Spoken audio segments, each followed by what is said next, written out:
No, when you are done with the setup, बोल देना.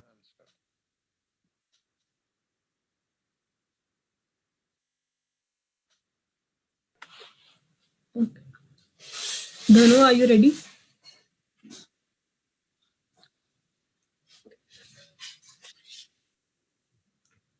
एक बार म्यूट कर लो धनु खुद को. Guys, we are also just a second. Guys, we are also using YouTube Live. So the volunteers, first of all, you have to keep your videos on Zoom, and in case the meeting gets full, you can join us on the YouTube link. Amartya start कर लो एक बार.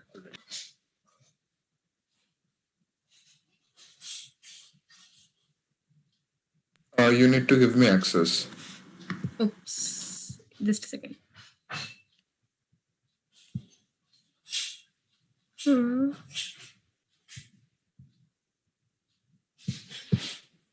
Try it now.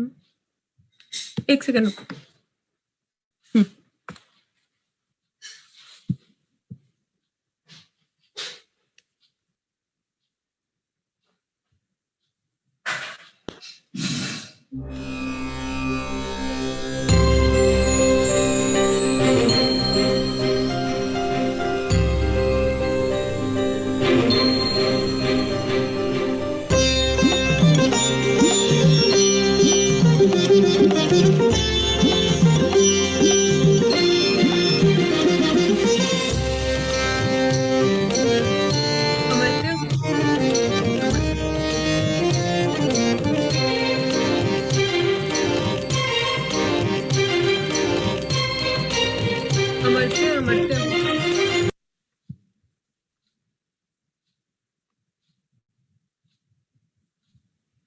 ठीक है.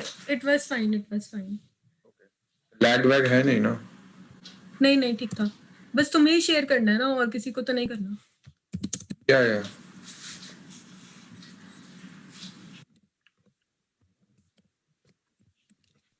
But हमने किसी और को बोला है कि फॉर अ सेफर साइड कोई प्रॉब्लम ना हो बाद में. Okay. My net is also working fine. आज काफी सही चल रहा है. Lucky day. Kriti you have ना जो ये अलंकार की परफॉर्मेंस है फिर भी एज अ बैकअप. हाँ डाउनलोडेड रेडी. ओके. एक बार ट्राई करूं मैं भी. I guess you should. करके देख ले. Just a second.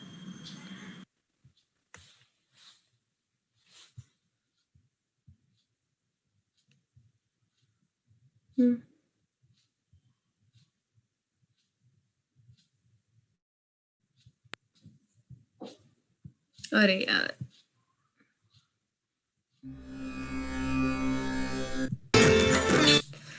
एक सेकंड रुको यार, दूसरे प्लेयर में चलाती हूँ.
हाँ कृति सही चल रहा है।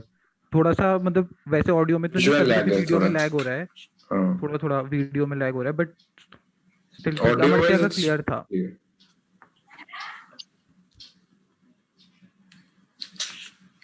अगर VLC, क्योंकि विंडोज मीडिया प्लेयर में कुछ इश्यूज होता है स्ट्रीम करने के समय।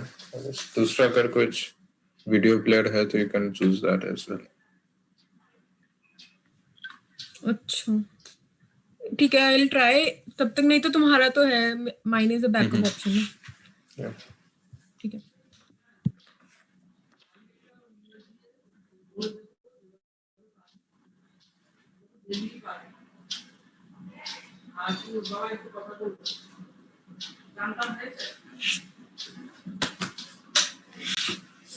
Then we need a cue word for us, both of us, to check.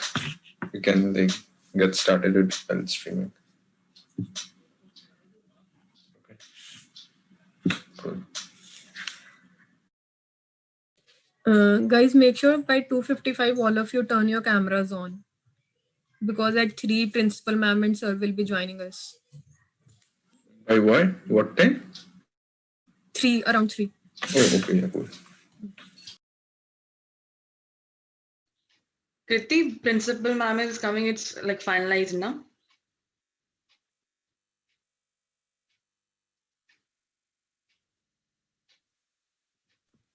Yes Rishika, I think अभी तक तो फाइनलाइज है। ठीक है।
अबे यार समझ नहीं आ रहा.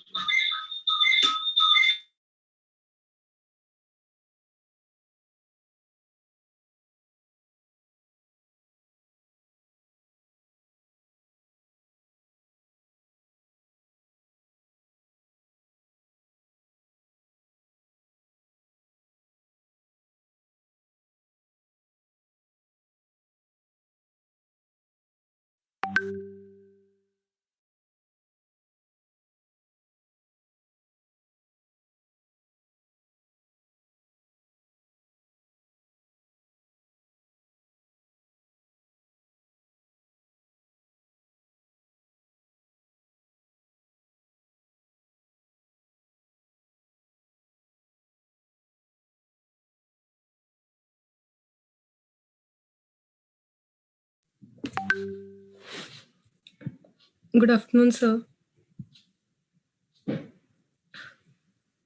Hello.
Guys, please turn on your cameras. Our first speaker is here. And kindly maintain the decorum of this meeting and don't unmute yourself unnecessarily. If you have any queries, just type it in the chat box.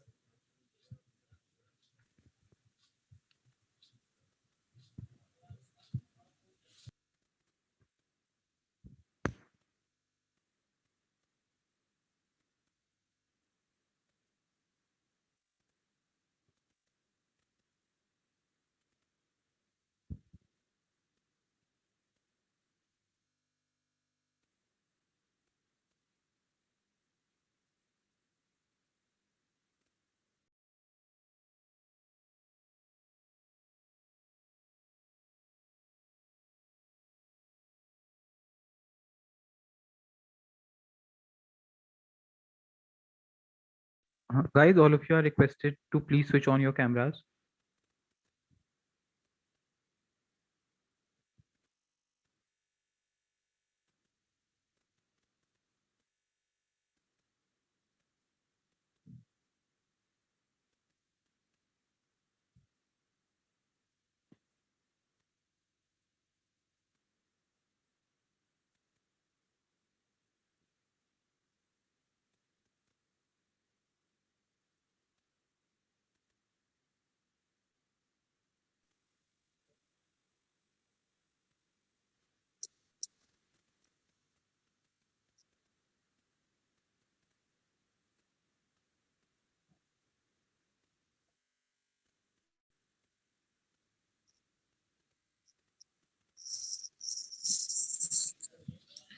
Good afternoon, sir. Am I audible to you?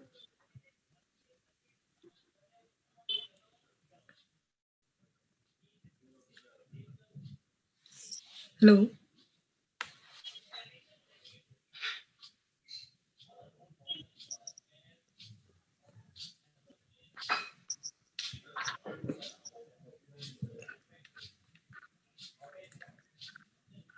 Sir, actually, you are on mute.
Good afternoon, sir.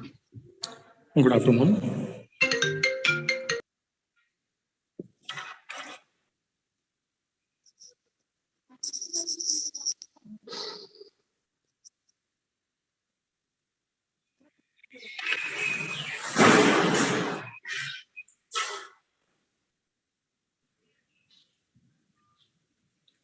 I think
Good afternoon, dignitaries, guests, and delegates with great joy and immense exultation. I, Rishika, on the behalf of NSS Hindu College, feel privileged to extend my warm welcome to all for Samvaad 2021, a virtual conduct the national office तरह alpha दी जाती है. We at NSS Hindu believe only through conversations and interactions can we develop the currency of present ideas and transform us and our society. Samvaad Jashn Alfaz is a prestigious summit which features a series of speaker sessions which features a series of speaker sessions to help fetch a chance for the young minds to interact and have an insight to their thoughts and ideologies. Celebrated personalities through various spheres of the society join us each year for this magnum opus and share their perspective and help the young minds to fetch a chance to interact with themselves. And I'm very sorry.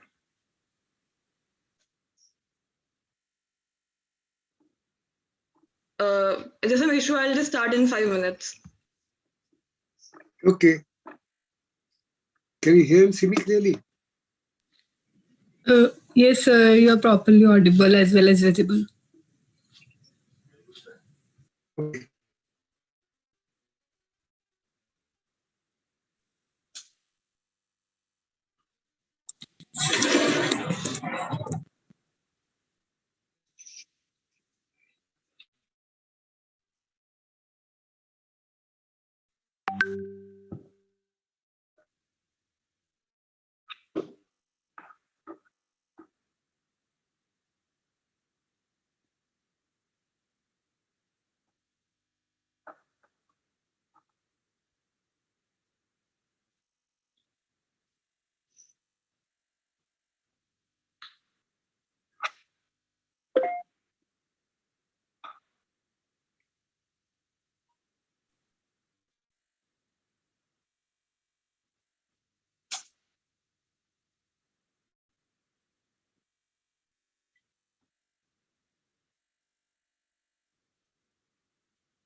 I'm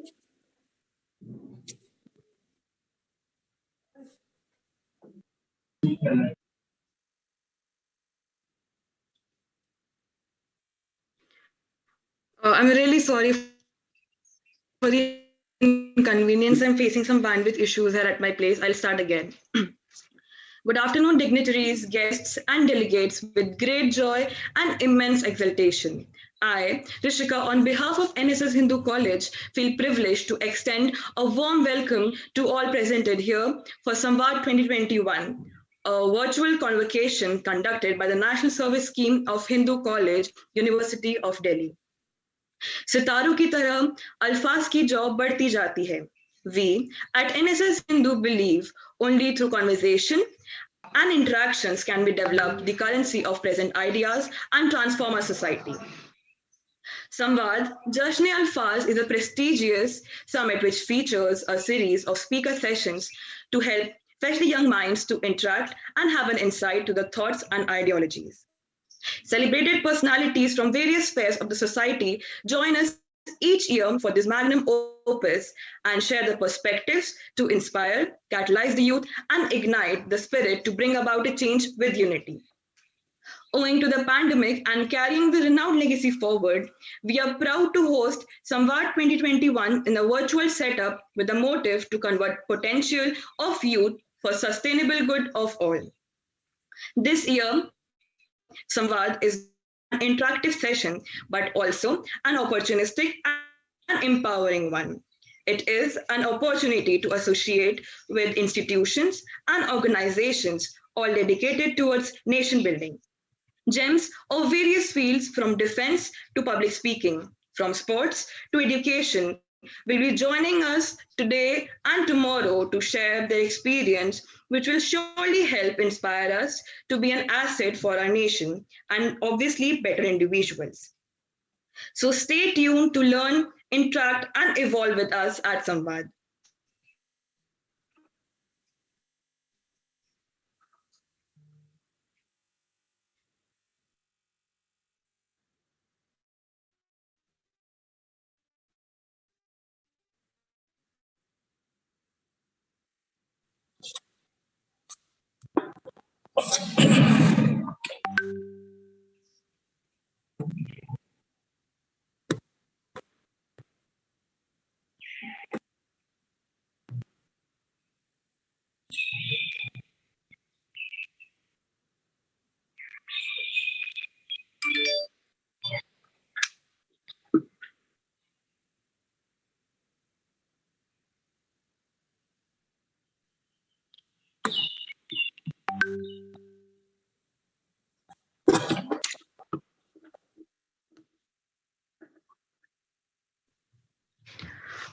Principal ma'am won't be joining us because she's facing some internet issues, but still a heartily welcome to all.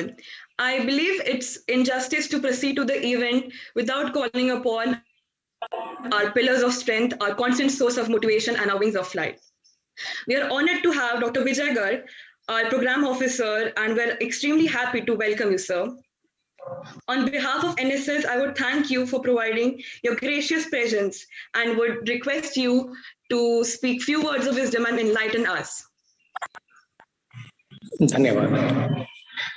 ओम दिक्कालाद्यनवचिन्नानंत चिन्मात्रमूर्ते स्वानुभूत्येकमानाय नमः शांताय तेजसे.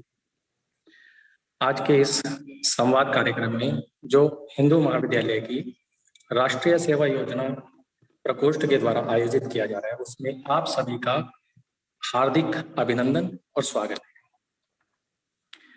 है. राष्ट्रीय सेवा योजना का जो ध्येय वाक्य है आप लोग सब जानते हैं, नॉट मी बट यू, यानी अपने से पहले दूसरे को स्थान देना. यह हमारी भारतीय संस्कृति है, भारतीय संस्कृति में अनुस्यूत है. इसीलिए सबसे पहले जब हम विश्व संस्कृति की बात करते हैं तो उसमें जब भारतीय संस्कृति की बात आती है तो तब केवल एक और एक बात ही कही जाती है कि यह जो संपूर्ण विश्व है ये एक परिवार के समान है. तो अयम निजः परो वेत्ति गणना लघु चेतसाम उदार चरिता नाम तो वसुधैव कुटुंबकम. ये जो भावना है, जो ध्येय है कि अपने पराये के भेद को छोड़ करके और केवल संपूर्ण विश्व को अपना मानना, यह है जो राष्ट्रीय सेवा योजना का ध्येय वाक्य है। यह भी वहीं से हमें प्राप्त होता है, क्योंकि व्यक्ति जब स्वयं के बारे में सोचता है तो केवल स्वार्थी हो जाता है, लेकिन जब वो संपूर्ण जगत के विषय में सोचता है तो उस समाज की उन्नति को कोई रोक ही नहीं सकता। और यही हमारे संस्कृति के प्राण है। इसी विषय में जैसे राष्ट्रीय सेवा योजना का जो है हमारा प्रकोष्ठ है, अनेक विषयों में अनेक प्रकार से कार्य करता है।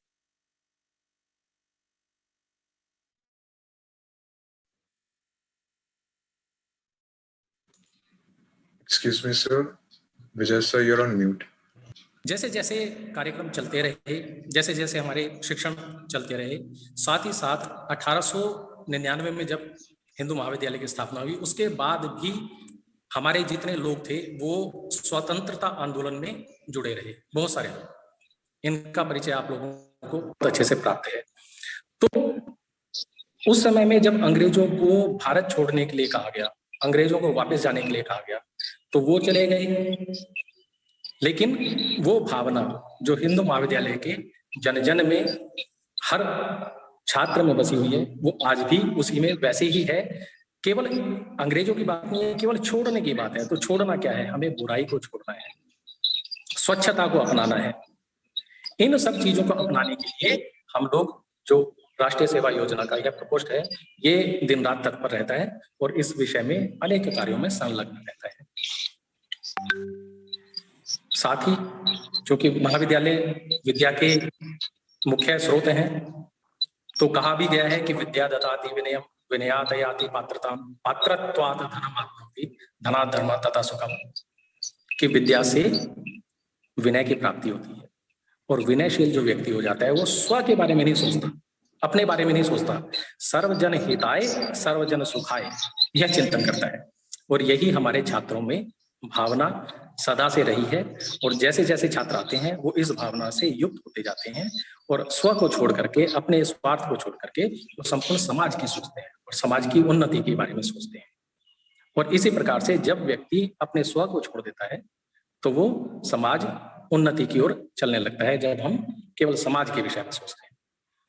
इसी विषयों को आगे बढ़ाते हुए, क्योंकि स्व का चिंतन तो नहीं है, लेकिन जब परार्थ की बात करेंगे, जब हम समाज की बात करेंगे, तो समाज के जो विशिष्ट व्यक्तित्व हैं, जो विभिन्न क्षेत्रों के विशेषज्ञ हैं, उनको बुला करके उनसे भी प्रेरणा ली जाती है कि आप आए, हमारे छात्रों का उत्पादन करें, जिससे उन्हें ऐसी प्रेरणा प्राप्त हो कि वो और अन्य क्षेत्रों में किस प्रकार से अपने समाज की उन्नति कर पाते हैं और कर सकते हैं।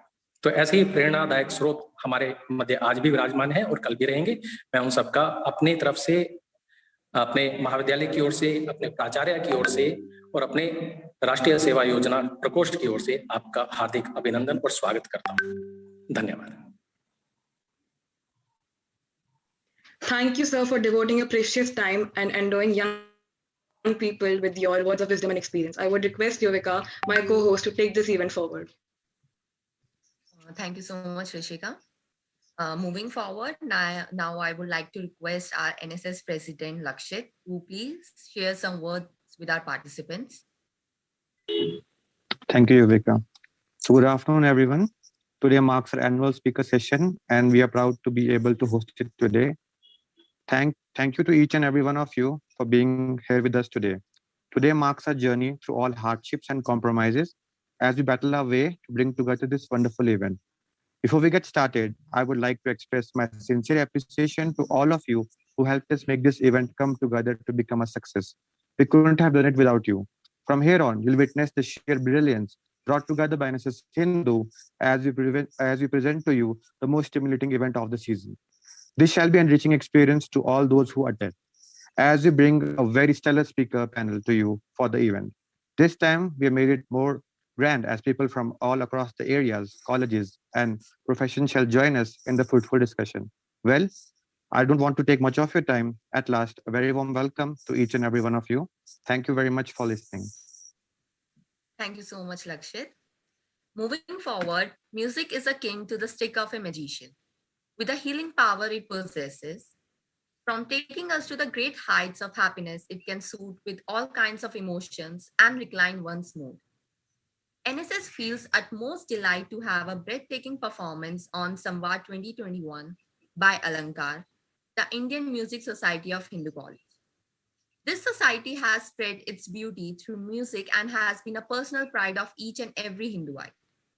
Proud to welcome a performance by Team Alankar. So let's gear up to be a part of this musical journey.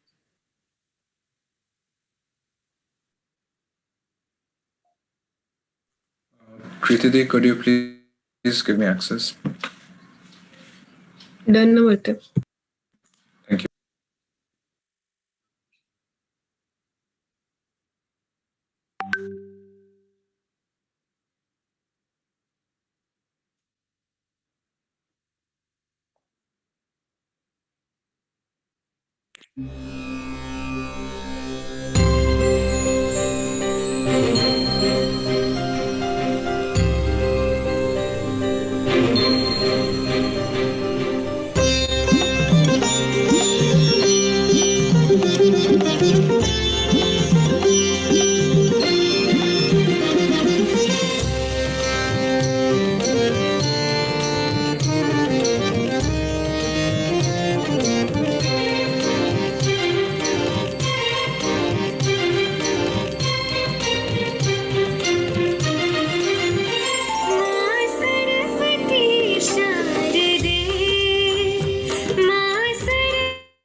अज्ञान उद्धति से पूर्ण इस अज्ञान उद्धति से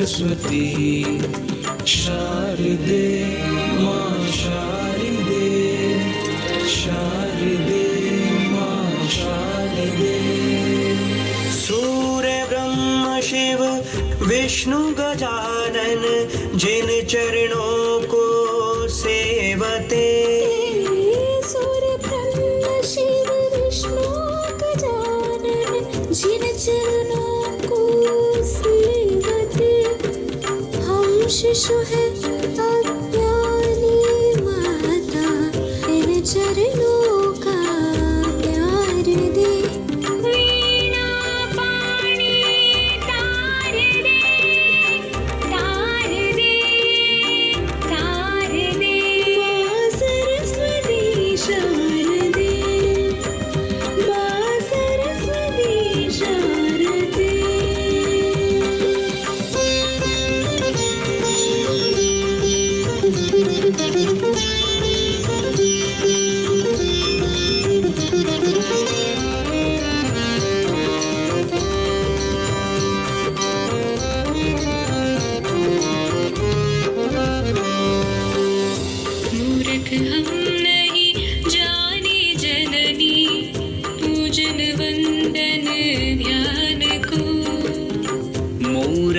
हम नहीं ज्ञान जननी पूजन वंदन ध्यान को आदिशक्ति कर क्षमा हमें आदिशक्ति कर क्षमा हमें पूजा के उद्गार दे वीणा पाणी तार दे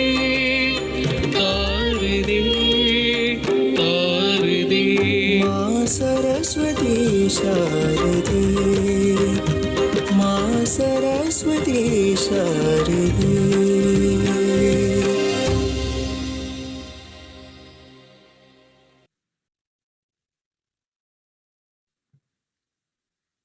Truly a great performance by Team Alankar. Thank you so much, Team Alankar, for enchanting us with your melodious performance. Now, I would request my fellow teammates to carry on with the event.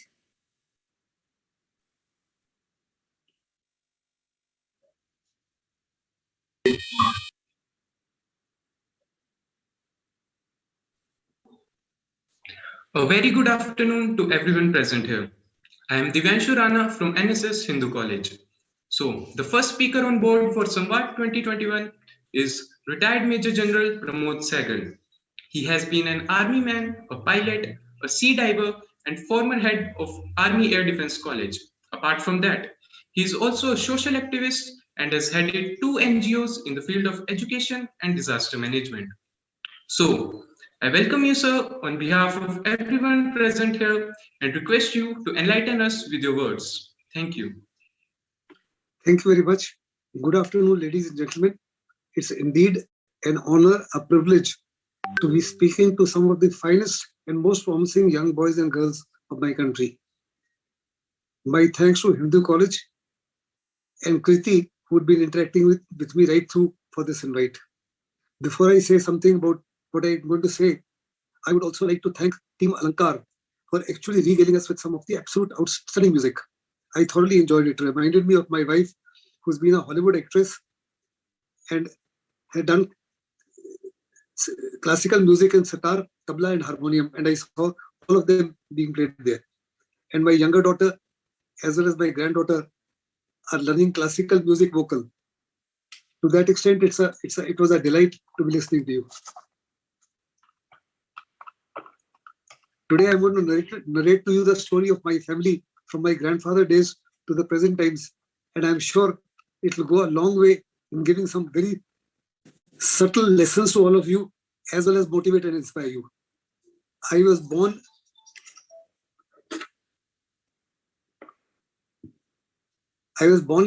in an aristocratic family of West Punjab, which is now part and parcel of Pakistan. My family was amongst the richest families of undivided India.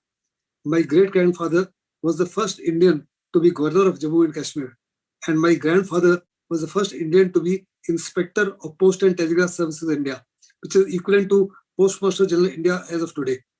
And that India included Bangladesh as well as Pakistan.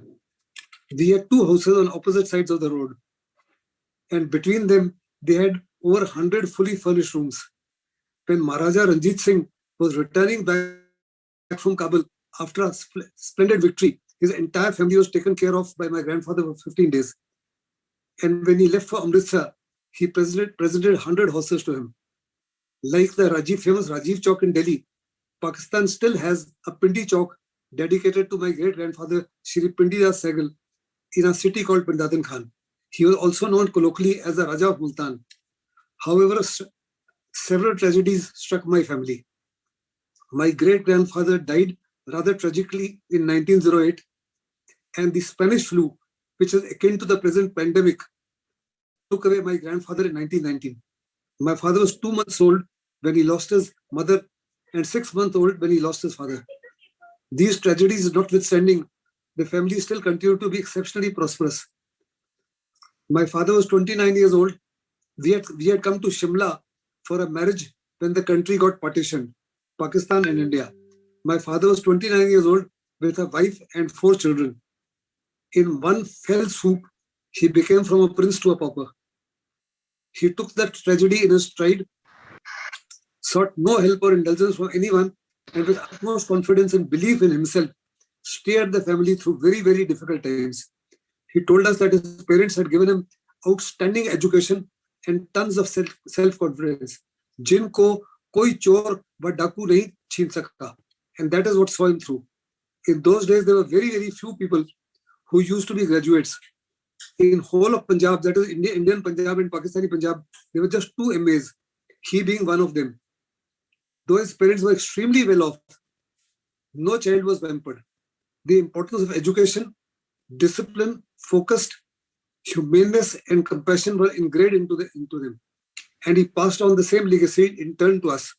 My elder brother and I rose to be generals. My late sister, Mrs. Veena Dua, was a professor in the prestigious Delhi School of Economics for 22 years and my younger brother, a genius in astrology, Indian philosophy, and knowledge of Vedas. Incidentally, when my father went to file his claim for compensation, he felt completely dismayed at the condition of lakhs of refugees who neither had any education nor any means to take care of their basic survival needs. He signed away his claim in their names. Not only that, government allotted him 175 acres of land in Ambala and 30 acres of land in Yamunanagar on behalf of his wife. He gifted the latter, that is 30 acres in Yamunanagar, to other refugees as their condition was downright pathetic. Some valuable lessons that I would want you to remember. Life can throw a curve at any point of time. Good education, self-confidence, belief in yourself, focus, humaneness, and compassion can help you sail through difficult times. Having narrated the story of my family and lessons thereof, let me narrate my story and how it can motivate and inspire our generation next. I joined the National Defence Academy in 1961 and retired in 2002 as the head of the Army Air Defence College, which is one of the most technology-intensive institutions of the Indian Armed Forces. Right from my childhood, I understood the importance of good education and the values imparted by my parents. I was exceedingly hardworking, had abundance of self-confidence and belief in my capabilities.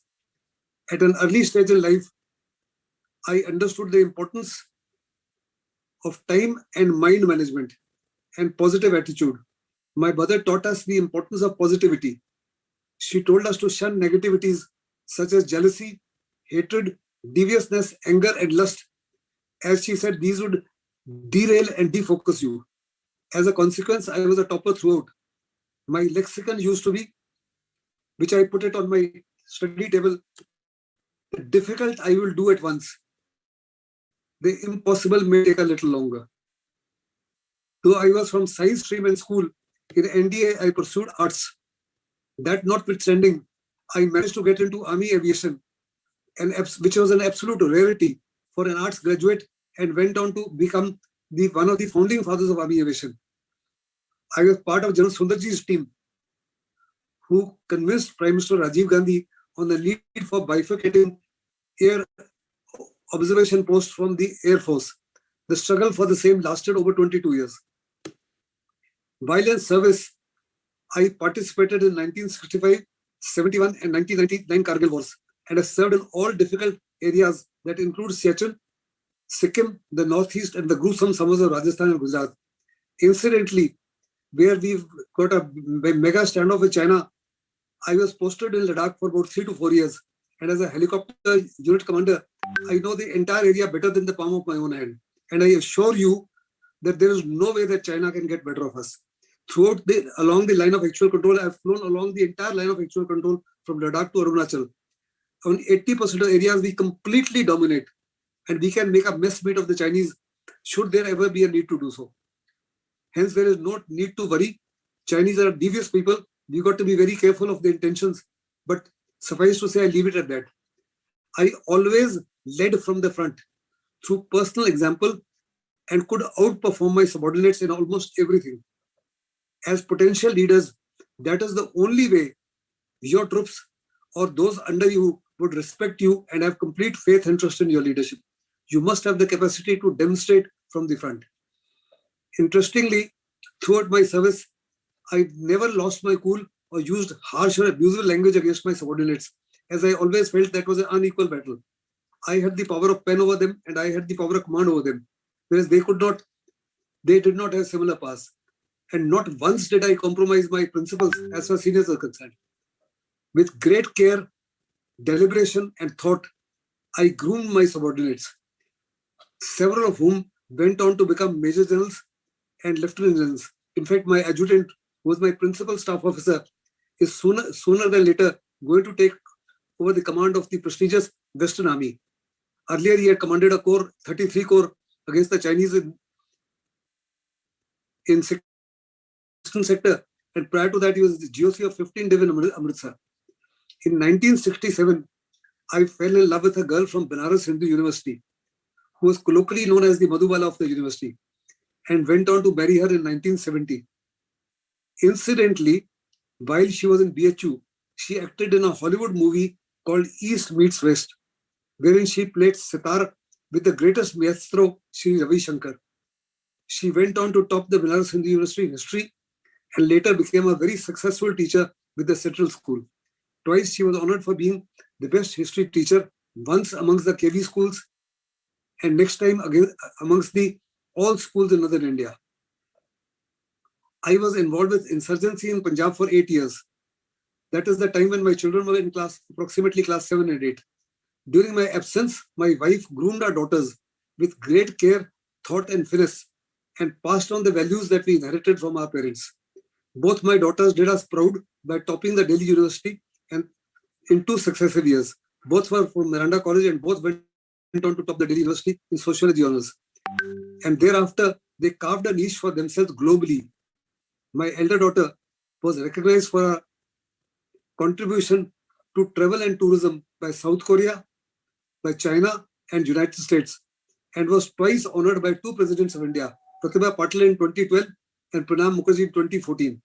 Unfortunately, we lost her in 2018. 2 months prior to her death, she was honored for being the fastest emerging woman entrepreneur of Northern India. My younger daughter went on to become the youngest ever vice president of America's leading advertising company at the age of 27. At the age of 34, she became one of the youngest vice presidents of Fidelity, which is the world's largest finance company and continues to be as vice president of Fidelity today. She has under her approximately 40,000 people all over the world, and she controls an annual budget of that company worth about 200,000 crores. I tell her that your father hasn't seen 1 crore and you annually shuffle around with 200,000 crores.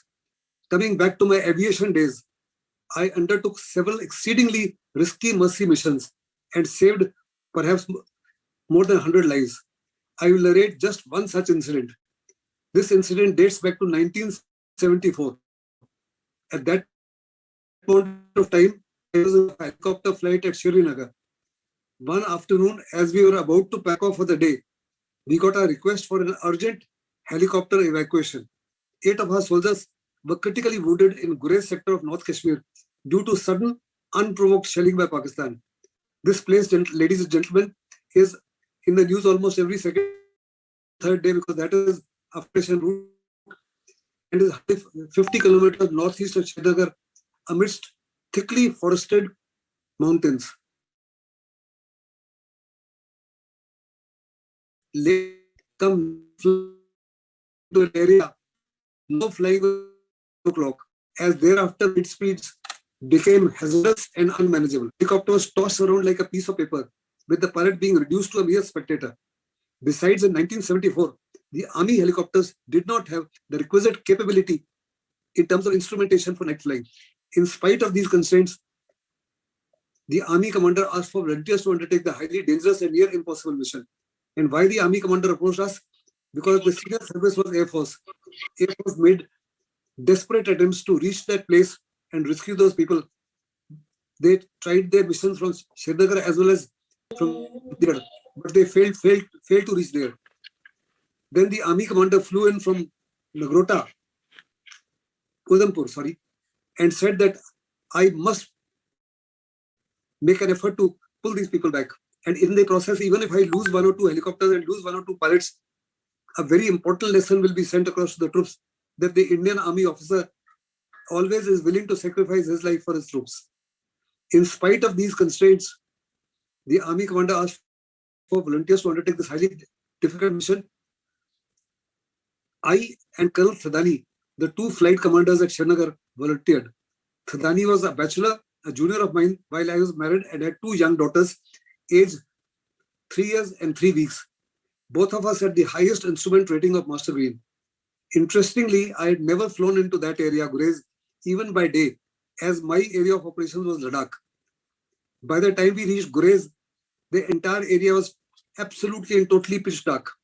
We just could not spot our post and requested our troops to fire colored smoke to give us some indication as to where exactly is the helipad.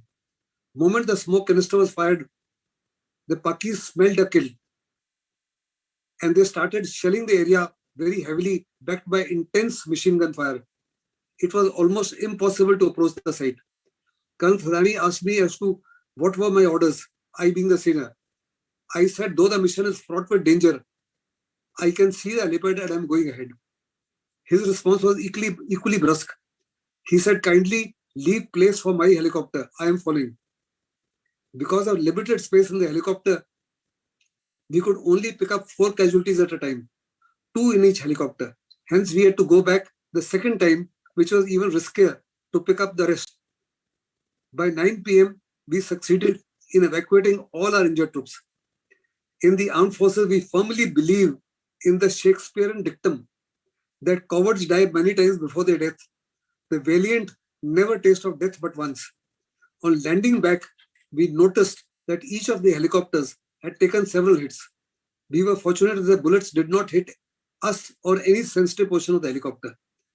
During the counterinsurgency operations in Jammu and Kashmir and the Kargil war, we lost too many young officers. On termination of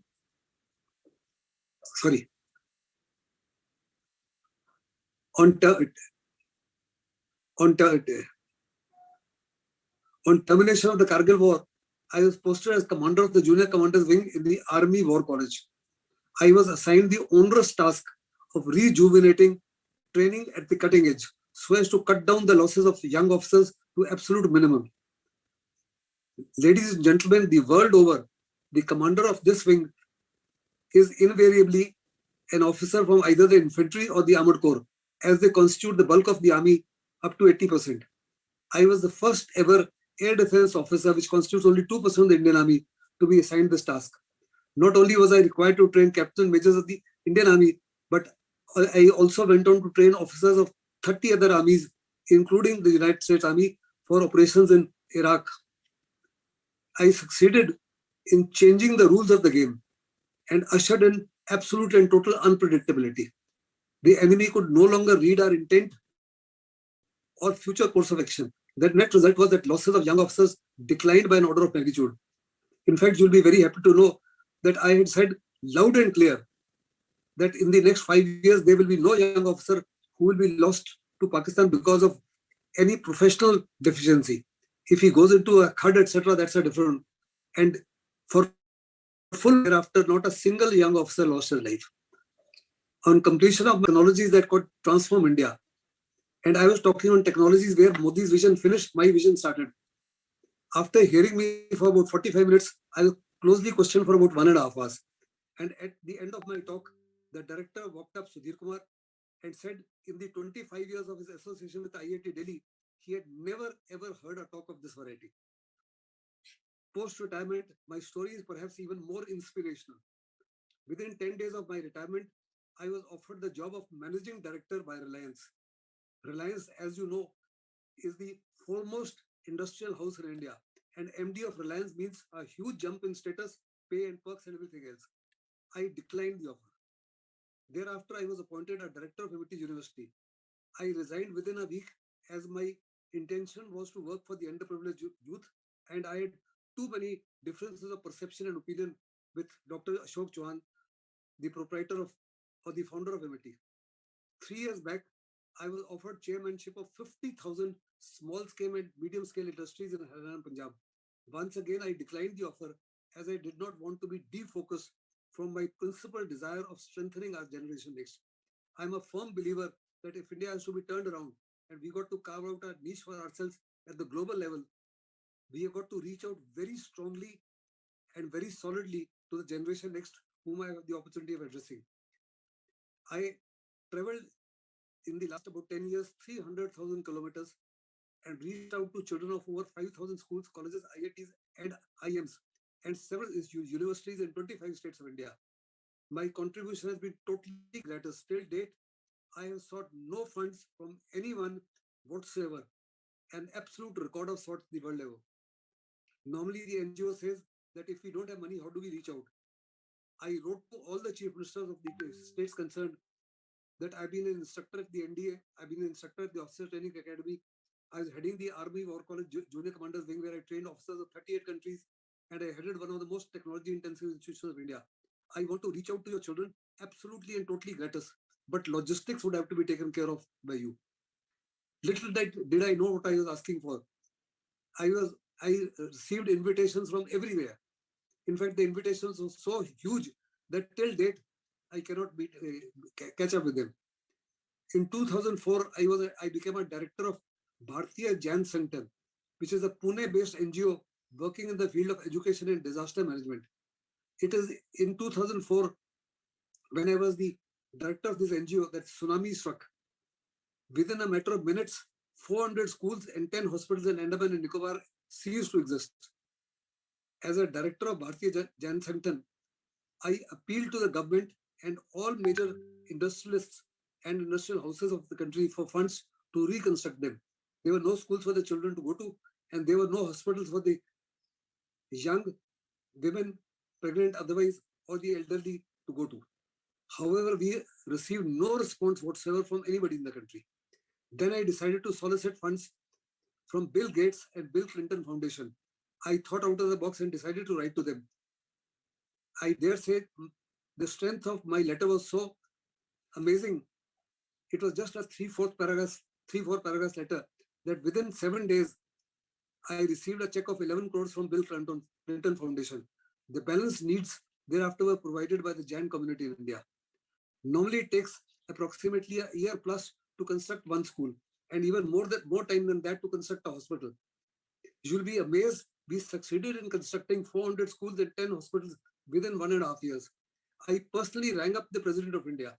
I said, you're known as the children's president, and he was a close friend of mine before he became the president. I said I would be very grateful if you could come and inaugurate these. I said the infrastructure there has been completely demolished. It is difficult to get even 50 to 100 people together. Should you come and inaugurate these, I will put at least 5 to 10,000 people, children in front of you. He was so excited that within the next 48 hours, he flew down and personally inaugurated college. I resigned, and for the last 15 years, I've been working single-handedly for the upliftment of our children. I also coach children for civil services, interview with NGO Samvaad. Here too, I do it entirely gratis. In the last 15 years, 50 to 65% of all children who were coached by me made the final grade, and they were in the merit list. In 2010, Shri Ravi Shankar, whom I knew pretty well, advised me to reach out to the youth in Kashmir and integrate them with India. He says, before it becomes too late. With the help of General Hasnain, then Corps Commander of the 15 Corps based in Srinagar, I reached out to over 40,000 children in the terrorist-prone areas of South and Central Kashmir. For 3 years, I went to every year to Anantnag, to Pulwama, Shopian, and all the other terrorist areas that I'm now forgetting the names of. And I also traveled across to most of the most infested areas in the country, besides the backward and the forgotten areas of India. I can go on and on narrating my story. However, I think I must conclude before you all switch off. I'm sure the story was inspirational. Yes, Two sir. things that I like to put across to you. If you have belief in yourself and you have prepared yourself for that and you have self-confidence, there is nothing that you cannot do. I always thought that I could do anything better than the others, provided I applied my mind to it. Power of thoughts, power of mind, and time management would actually are the game changers for your life. They are the essence of life management. And if you understand how to manage time, how to manage your mind, how to use the power of thoughts effectively, and how to shun negativity and go in for positivity, I assure you, children of India would be world beaters. And as Swami Vivekananda said 150 years back, that I can look far into the future. He said, day is not far away when the entire world जो है में हाहाकार हो जाएगा अशांति की वजह से, and उस समय एक देश खड़ा होगा जो विश्व गुरु का काम करेगा. I can see India becoming a विश्व गुरु. For that, it is the generation next. आप लोग जिनसे मैं बातचीत कर रहा हूँ, we have done our bit. It is now for you to carry forward the message. I finished. अगर आपके कोई सवाल है, तो I love to take them on. Yes, sir. Yes, sir. Thank you for your inspiring words. And there are some questions which are coming in the chat box. and so we would like to answer them. So the first question is how to develop officer-like qualities as a college or school student. Very good officer-like qualities आप तभी develop कर सकते हैं. A, if you have a larger vision. B, you have compassion, you have humaneness, and you have leadership qualities. You have to be a teammate. दुनिया में कुछ भी achieve कर anything that you want to achieve in life is through people and with people. So you must be a good team man. You must be a good subordinate. And when you become a leader, you must have the capacity to lead from the front, as I indicated. इसी के माध्यम से जैसे आप जाते हैं interview के लिए, most difficult interview was that of the services. 5 दिन की इंटरव्यू होती है. आपका ग्रुप टेस्टिंग्स होते हैं जिसमें 10 मेंबर का एक ग्रुप बनता है. हर ग्रुप में ग्रुप टास्क दिया जाता है. अगर जो अलग लीडर हैं, अगर उसमें से 6 या 7 लीडर्स ने आपको चुना है, a very strong message is being sent to the GTO and the psychologist that people have faith and trust in you. You may be the most brilliant. If nobody selected you, take it for granted you rejected. The more the number of people who select you to be part of their team is a clear indication that you are a leader, that people have faith in you, people have trust in you. This is what is officer-like quality. Yes, sir. Thank you, sir. And the second question is, sir, your views on the recent Galwan issue and India-China standoff in brief. Very interestingly, as I said, I know the area better than my palm of my hand as I've flown in that area. Chinese have been, under the guise of, you see, we made subtle mistakes. Under the guise of exercise, we knew that the Chinese were exercising in that area couple of 100 or couple of 500 to 1,000 kilometers away. But they were exercising in a very large strength. We went on to make a foolish announcement every year. When the snow starts melting, when the snow comes up, before it starts melting, we go and occupy the forward positions so that the enemy cannot take advantage of it.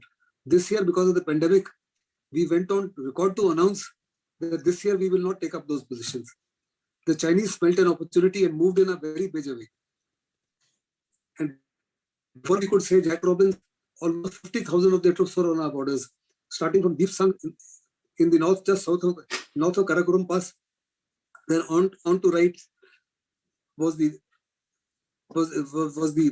Galwan, and below Galwan was the hot spring area and Gogra Heights. Then uske niche aa jao, you have the Pegongso Lake, and then further southeast is Damchok. In all these areas, they moved in strength. What surprised them was that within 15 days, constraints of terrain notwithstanding, we have got no infrastructure, they've got a world-class infrastructure. उनके 50,000 express veg बना रखे हैं उन्होंने तिब्बत में. 6,000 kilometre rail line है. हमारे यहाँ infrastructure ना के बराबर है, पगडंडिया है. उसके बावजूद we were able to match them eyeball to eyeball within 15 days. Within 15 days, we moved in heavier tanks, we moved in artillery, we moved in Bofors, we moved in everything, Apache helicopters, Rafale, Chinooks, etc., and told them in no uncertain terms that there is absolutely no question. India is not going to make any compromises whatsoever as far as sovereignty is concerned, as far as homogeneity is concerned, or territorial integrity is concerned, and they have to withdraw.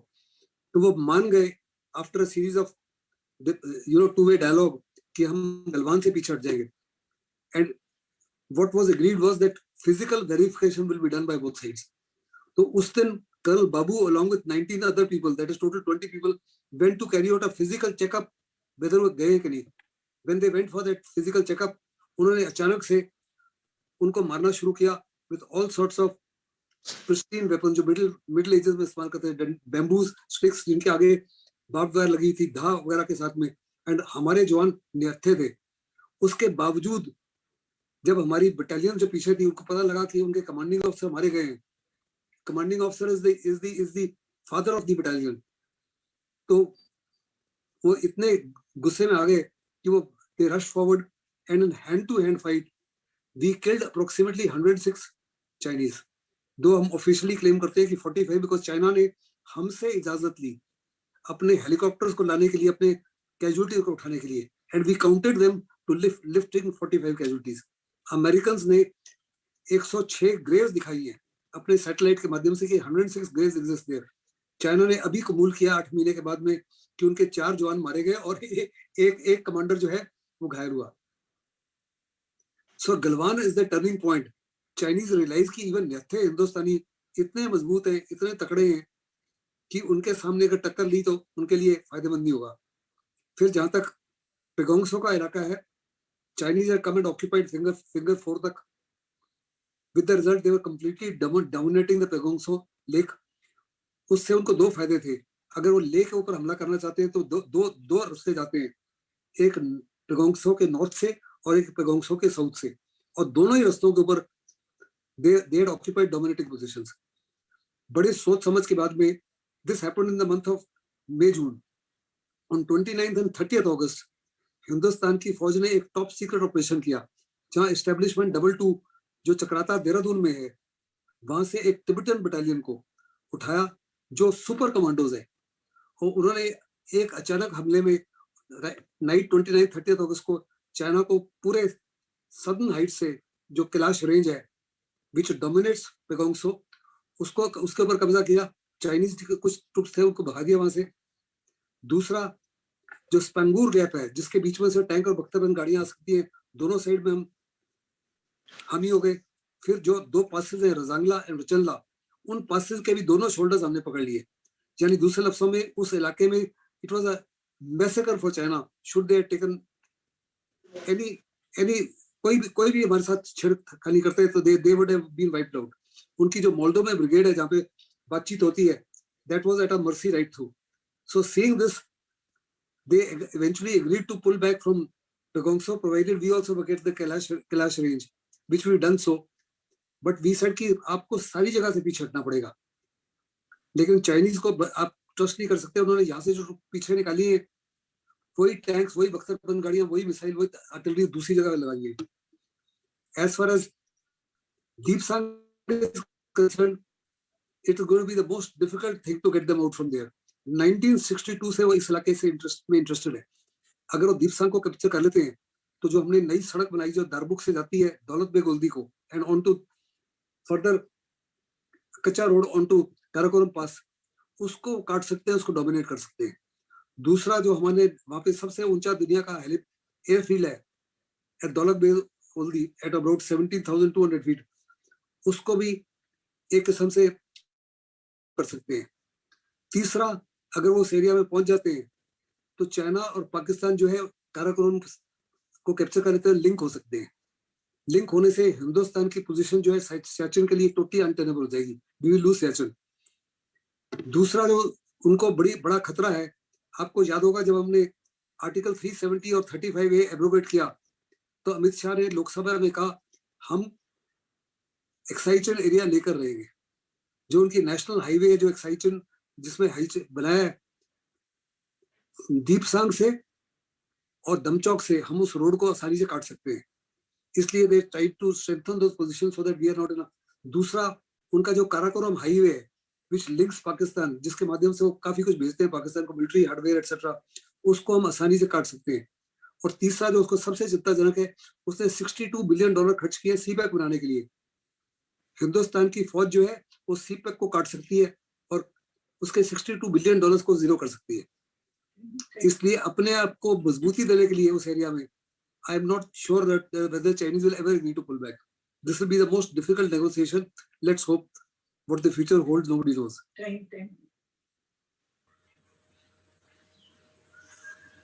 Yes, sir. Yes, sir. So thank you for your inspiring words. And due to paucity of time, we aren't able to hear you so much. Thank you, sir. I thoroughly enjoyed looking some of you. The girls were pretty who sang the song. The boys were handsome, and all of them sang so beautifully that they regaled all the entire audience. I thoroughly enjoyed it. Thank you very much. And once again, my profuse thanks to Hindu College and organizers of Samvaad for having given me the opportunity of reaching out to you all. Sir, you said something about the girls looking pretty and the Saraswati Vandana. There was a question in the chat box that I couldn't take my mind off. It says that why are women not allowed in the army? Let me just read it phrase to phrase. So this question is that why are women not allowed, and why have these women been allowed all these years? Anyway, I got your question. Why you are interested as to why women are not allowed in the army? More why will women be allowed to volunteer for special forces in the upcoming years? As of today, I see a very bright future for women. Women have come into para commandos. There's a para commando battalion of Assam Rifles which has come into play. You see, even during the Republic Day, जो सबसे difficult area होता है वहाँ पे northeast की women commandos are deployed. Even for protection of the metro, you may have noticed it is those SMEs girls and girls from the northeast. They are absolutely ruthless. They're murderously tough. They can outperform and outshine any man. Isliye it's only a question of time. We in the Indian Army have permitted now women almost in every arm and service except for the combat arms. हम कहते हैं हमारे पास बहुत मर्द हैं. हम नहीं चाहते कि Pakistan. Incidentally, I wish to tell you that Pakistan is even so is the dead bodies of Indian troops. We don't want them to do something silly and something stupid with women. इसलिए हम women को combat role में नहीं लगा रहे. But वो भी आने वाले समय में वो भी लगेगी. मुझे पक्का यकीन उनका समय आगे होगा. Showing as capable as competent. You've seen Rafale के लिए एक first woman officer who's become competent to fly a Rafale. Similarly, Indian Navy has inducted women in every field other than submarines, because submarines when they stay underwater for about 30 days, wherein they have to share. There are no toilets where खुले में करना पड़ता है, and there's nothing that can be given because submarine is very cramped up. तो ऐसे में सोचते हैं कि उनके लिए women के लिए सुविधा नहीं है whatsoever. Similarly, आर्मी में I am from the air defense. Her regiment में 3-4 लड़कियां हैं. उनके आने से बड़ा फायदा हो गया है. The moral motivation has gone up, discipline has gone up. Young officers का टर्नओवर बहुत इंप्रूव हो गया है. बेस में सारे के सारे जो नई लड़की है ना उसको इम्प्रेस करने की कोशिश करते हैं, तो सबका टर्नओवर बहुत बढ़िया हो गया है. And they become far more officer like, far more humane and far more compassion, full of compassion.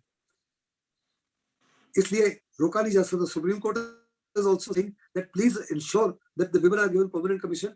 अभी women को commanding officer नहीं बनाया जाता. Supreme Court has asked why are they not being made commanding officers also? If they can command perseverance, वो जो perseverance land किया है Mars के ऊपर. Swati Mohan is an Indian woman. 2012 में जब उनकी curiosity well lab land की थी मार्स के ऊपर, there was a husband-wife team from Kerala which provided the technology for landing curiosity. So women can outperform men in everything. आज दुनिया के करीबन 22 से 23 देश हैं जिनके प्रेसिडेंट या प्राइम मिनिस्टर women हैं. Any other question?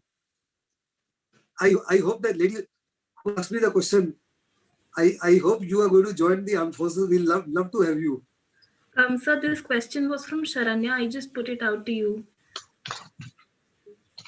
I wish you were joining the Indian Armed Forces. You would be quite acquainted with the youngsters. Sir, I personally am more inclined towards the administration, whereas my younger sister is towards army. So both of us who feel the need to serve the nation. आप घबरा गई हैं.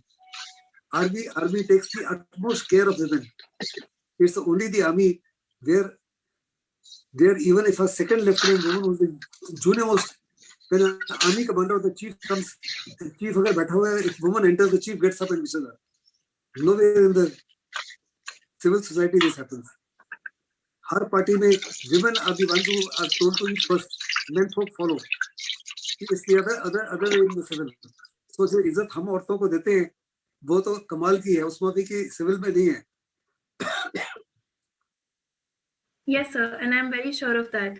So on behalf of NSS Hindu, I'd like to thank you for taking out time and sharing such insightful experiences from your own life. Thank you very much. Thank you. I hope you people enjoyed the talk. Yes, sir, absolutely. I would just take a minute of yours. My father too is from the air defense, and he knows you really well. Which regiment did he command?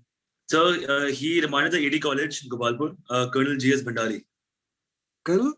G.S. Bandhari. Say 66 Lima Squadron, NDA. Yeah, I am 26 course NDA, and I commanded the Army Air Defense College Air Defense College के सारे जो commanders हैं, they are based on lieutenant generals. He couldn't have commanded. He must have commanded one of the wings. So he was an RD regiment, sir. AD college. हाँ, AD college की तो बात कर रहा हूँ. हाँ, sir. That's what... I was in the Army War College. Thereafter, I retired as the commandant of the Army AD College. No, sir. He's very younger to you, sir. He's very young to you. He is. He went to the 3rd regiment, which is now in Srinagar. Very good. I'm very happy to see a youngster from the Air Defense family. Thank you, sir. Honor is all mine.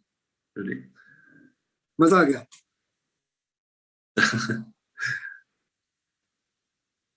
Thank you very much. बहुत मजा आया आप लोगों से बातचीत करके. Thank you so much, sir. Good evening, everyone.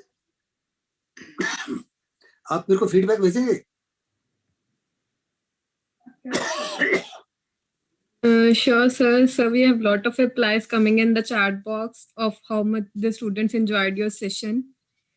And surely, I will give you a feedback. I will send you a WhatsApp on your number regarding the feedback from the students about the session. Thank you very much, Vidya. Okay, thank you, sir. Good evening, everyone. I'm Merin Thomas, and I'll be moderating the next session. Firstly, I would like to start by welcoming our speaker, Mr. Davir Bandhari. Mr. Davir Bandhari was a young Indian filmmaker, author, and social entrepreneur. He's the chairman of DSB Group and vice president of DSB Foundation. He is a strong observer, a believer, and a storyteller. Mr. Davir is the recipient of several prestigious awards, including the Youth Icon by 91.1 FM Radio City and the Entrepreneur of India Award by Assocham. Sir, we are so honored to have you with us today, and we would love to hear from you. Thank you so much. First of all, I would like to congratulate the whole team of NSS and the people who are behind the whole Samvaad, the whole team of Samvaad and Hindu College, of course, and all your young achievers. You know, you're all achievers. You know, because you are in Hindu College, so it itself is an honor. My journey has been really insane. I'm just 27 years of age. And I run 3 startups. One of them is a film production house where I focus only on social impacting films. Second, we have just started a security company where we want to focus on employment.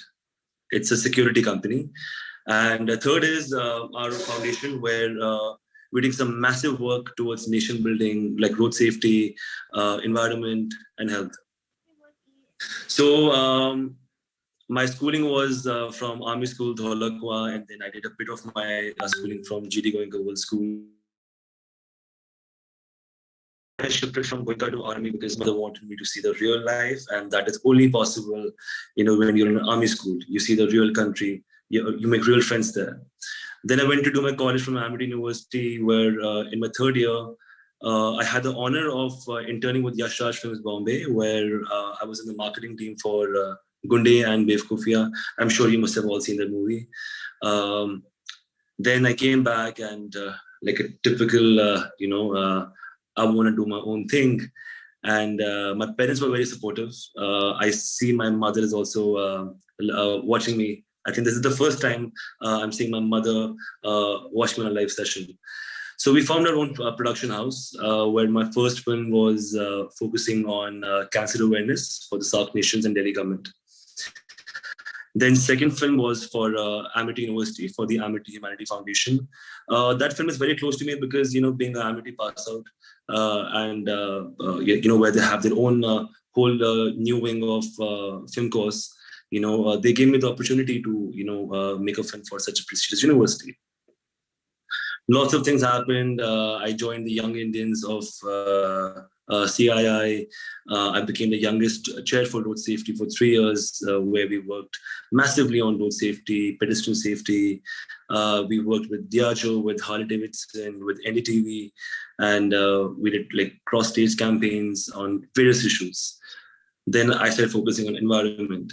Our foundation is focusing on primarily in this particular next 6 months is environment. We have adopted a 1 acre land at the Tihar Jail complex, where we are making a food forest for self-sustainability for the people inside.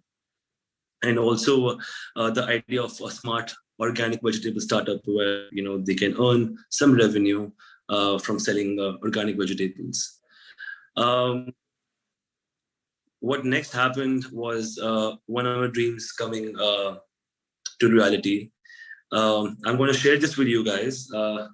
It's called Yuva Bharat, and it is published by Bloomsbury. So currently I'm in Goa right now, and I've been on a sprint since morning because I was doing multiple book signing sessions at various bookstores in Goa. So just to give a brief about, my book is, India is a nation, with a rich heritage of diversity across regional cultures, rituals, beliefs, and thought systems. But, in such a vast land, the opportunities vary. There are highs, there are lows, it varies. And the victories vary, so do the failures.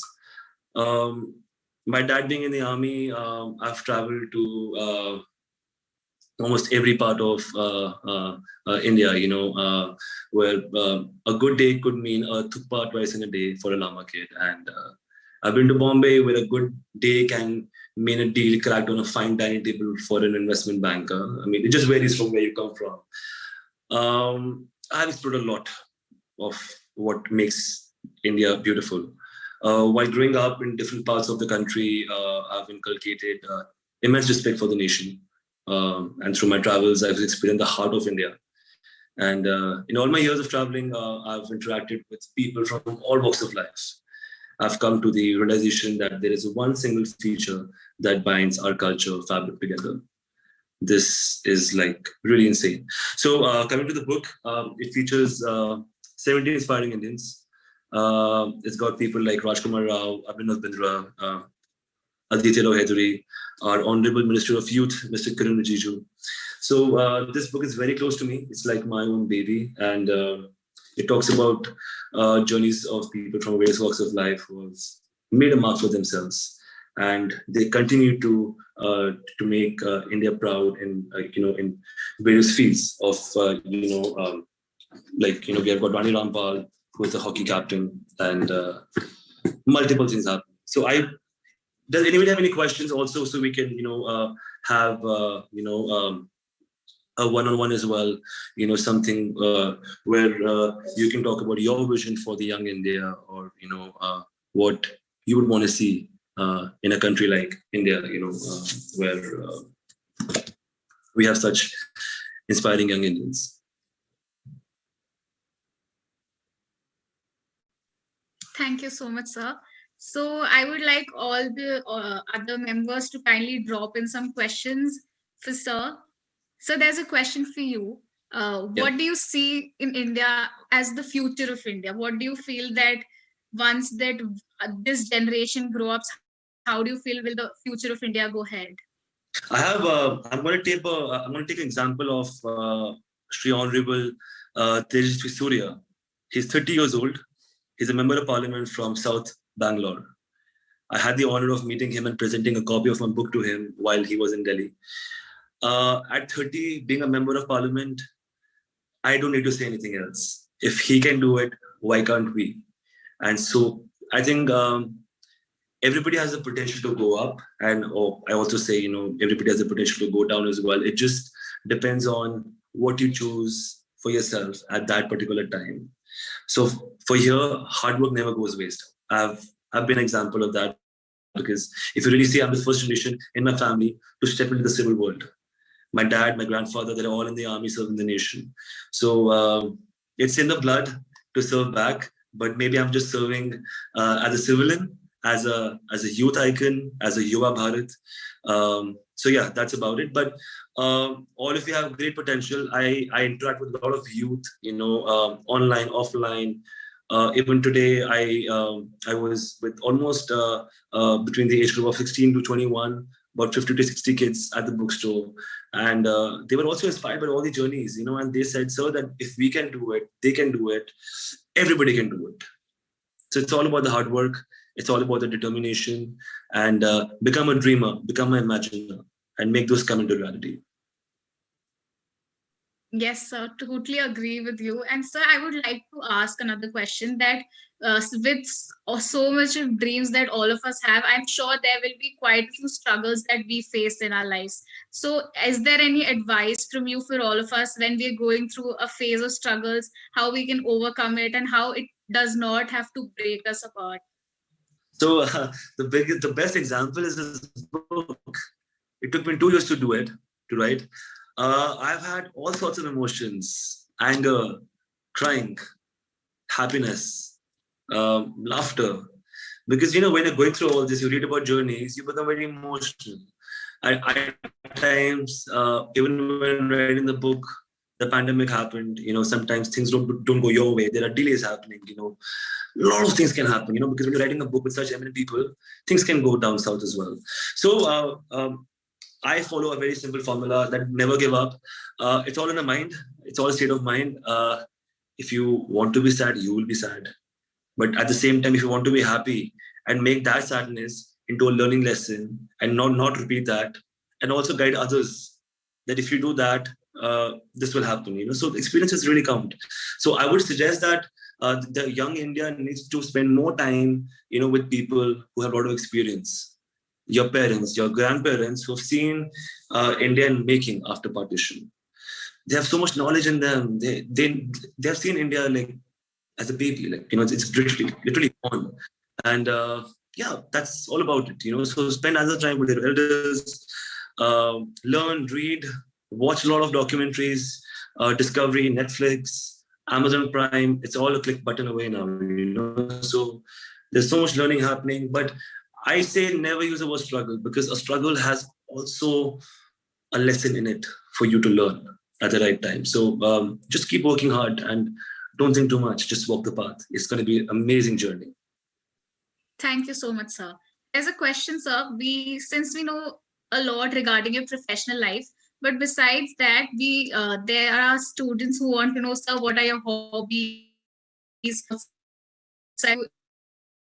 Kind of sport or something else? I was a captain for basketball in Ahmedabad University, but it's been a while now. I've played basketball. Though in the pandemic, I made a small basketball court at my house. I used to practice dunking. But occasionally I play golf, table tennis, badminton. Me and my father, we play badminton. The whole lockdown, we were playing badminton together. So that's one time, we also got really close because, my father spent a lot of time outside, at the border. When we were in Delhi, he was in Northeast for 5 years. So I think army, sports, it really gets you, you know what I mean, right? So my hobbies, I travel a lot. I'm a bike rider. I've been to Northeast, I've been to Darjeeling, Siliguri, Nathula Pass. So I've seen it all, and trust me, the Northeast India is beautiful. So I should really, my request to everybody of you that you should really go to Northeast. It's a heaven in India. I mean, unexplored completely. Yes, sir. And there's another question saying, as a filmmaker, how do you think India's film industry should evolve to promote or influence young Indians? Now there is Bollywood and now there is filmmaking. So I'm going to speak about filmmaking here now, because I see a lot of potential, even on my Instagram. A lot of people send me some small videos, which, they have made themselves. So in fact, I'll even share that, we're planning a small campaign around, a 1 minute social impact film. So maybe that's a good idea, to get the youth aligned towards filmmaking, because I see it's a passion, and filmmaking is the best way, to reach out to masses, because the whole world has now come digital. Everybody's active on Instagram, Facebook, Twitter. So filmmaking is, I think, a great profession to reach out to people, to learn. It's a field of creative people. I don't know what, how and where get into a particular field in filmmaking. It is not difficult. You just need to be, have a very broad mind, travel a lot, because, the more you see, the more you can imagine. And filmmaking is all about getting the imagination to the reality. Yes, sir. So last but not least, we have one question. Amidst so much of work pressure, what will you suggest that the youth should take up as? Do you suggest that the youth should take up their passion as their profession or go along with the rat race that's going on? Do both. Have a regular, so you are settled, with the financial backup, and follow the passion. Because if because passion is very temporary. For me, filmmaking is my passion. Writing is my passion, but I can make it a career. Career has to be something towards a field of startup. There are so many ideas. These days, the government is supporting. The government is supporting youth. There are so many opportunities. I wish I had more time. I would rather do 10 more fields of work. But how much can one man do? But here, the best example for our honorable Prime Minister, Shri Narendra Modi ji, one has the entire world and is making India proud. Yes, sir. Thank you so much. So we have a few more questions. So there's another question saying we've seen inspiring Indians on one side of the road, and then on the other side there are several Indians who are struggling. So have you ever come across any medium that connects them, something that directly empowers passionate individuals? Let me just repeat the question. I think there was some sort of disturbance. So I was saying that we've seen so many inspiring Indians on one side of the road, and on the other side, we've seen Indians who are genuinely struggling. So have you ever come across a medium that connects them, something that directly empowers passionate individuals? Not really. That's something which is very unexplored, and I would request all the Hindu kids to work on that particular thing. It's a very nice question, because for which even I don't have an answer, and I'll be very honest about it. It's a great question, really. So another thing I would love to ask is, since we know so much about you from your professional life, is there... Okay, there is another question that I see very bad waste disposal system in my area. So it's a question that we're asking for a suggestion from you. I see very bad waste disposal system in my area. What can I do for this? That is their question. So being a filmmaker, I recently worked on a movie which was titled Waste to Manure. It was made for the EDMC, which is the East Delhi Municipal Corporation, where we have very carefully and detailed told them how to manage waste. So there are two areas where we have very worked closely. One is Trilokpuri in Delhi and one is Anand Vihar. And people are so well aware, but to be very honest, it's everyone's duty, because if you talk about cleaning, it starts from home. So if you pack it well properly, then only the government people will take it ahead, because, one step at a time and one small seeds, they really count. So, but yes, I would say reach out to the municipal corporation, the nearest people to you. There I can't help you much, but yes, social media is the best platform to reach out, tag the relevant people, and I'm sure they'll reach out to you for that. So, question from our aspiring filmmakers: they wanted to know some tips from you about screenplay and everything. Come join me. I'll tell you everything. I'm looking for people. Trust me on that. Come join me, whoever this person is. We can have, I can offer you an internship, and we can have a one-on-one thing, and you can even be a part of my shoots. So why not? I mean, I say me telling you about screenplay right now will be a very limited advice to you. So if you see it on ground, because I have a few shoots lined up for this year, so be a part of it, and you'll learn everything about filmmaking from pre-production and post-production, and screenplay would be a part of that. Sir, so since you mentioned that you have worked a lot for road safety, can you share some cherishing experiences that you've had, or somewhere you felt that this is a problem that had no solution, but you came up with a solution, or you were finally able to break through it? Absolutely, the best example. So, I was traveling one day, and people are nice in Delhi and around. We always say this and that, and I think, so whenever I've done a campaign, I've gone on the streets myself. So last year, Valentine's Day, I'm single, so I was out on the road with the Delhi police, and we were distributing bans for don't use your mobile phones while driving.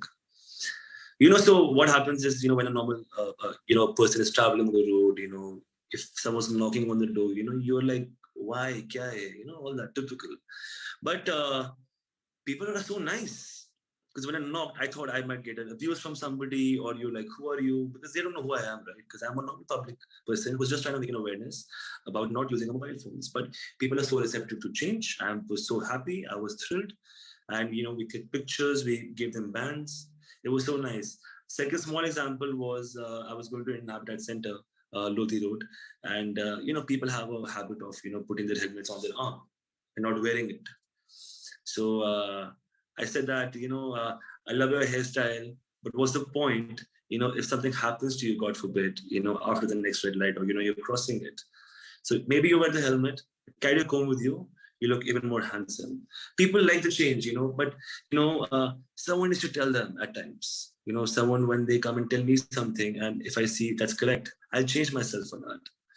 So these, small instances, and to, all of you, whenever you're at your life, and people will follow you. You stop, everybody will stop. But if you jump the red light, people will jump the red light too. And if there is an elderly person crossing, or there is somebody who is handicapped, please reach out for a hand and just walk with them. And trust me, God's going to be very kind to you, and is going to get you a lot of blessings. Thank you so much, sir. Thank you so much for taking out time from your busy schedule and being here with us and gracing our occasion. It was indeed a very insightful session, and I'm sure all of us have learned something new about such a vast topic. Thank you so much, sir. Pleasure. Thank you so much. Appreciate it. Bye-bye.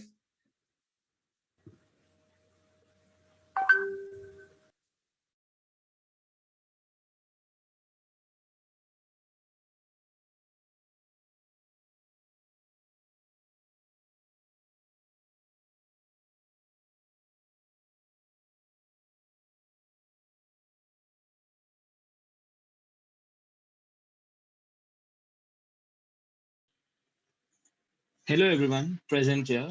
Myself Nikhil Sachdev welcome you all to. On today's auspicious day, we have Honorable Lakshmi Shankar Vajpayee with us. He was born in Kanpur in 1955. He is a poet, ghazalgar, and a communicator. He is retired as a Deputy Director General from All India Radio, Akashvani. As of his studies, he is postgraduate in physics. He has given new dimensions to Hindi communicatory and has brought Aakho Dekha Hal of many occasions like 26th January, 15th August, and many events of national and international importance.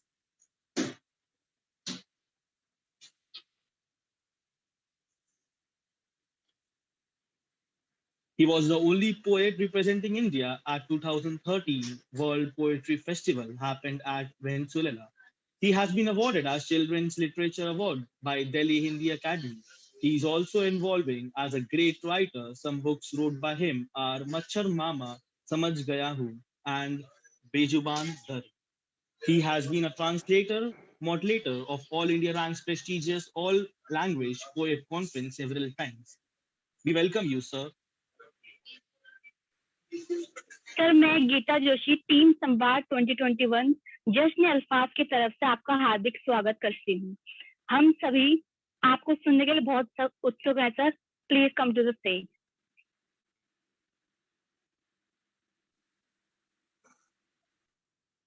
जी सबसे पहले तो मैं आप सभी का बहुत हार्दिक अभिनंदन करता हूं, बहुत सारी शुभकामनाएं देता हूं, बहुत सारी बधाइयां देता हूं। पिछले वर्ष भी मैं था, पिछले दफे तो साक्षात था।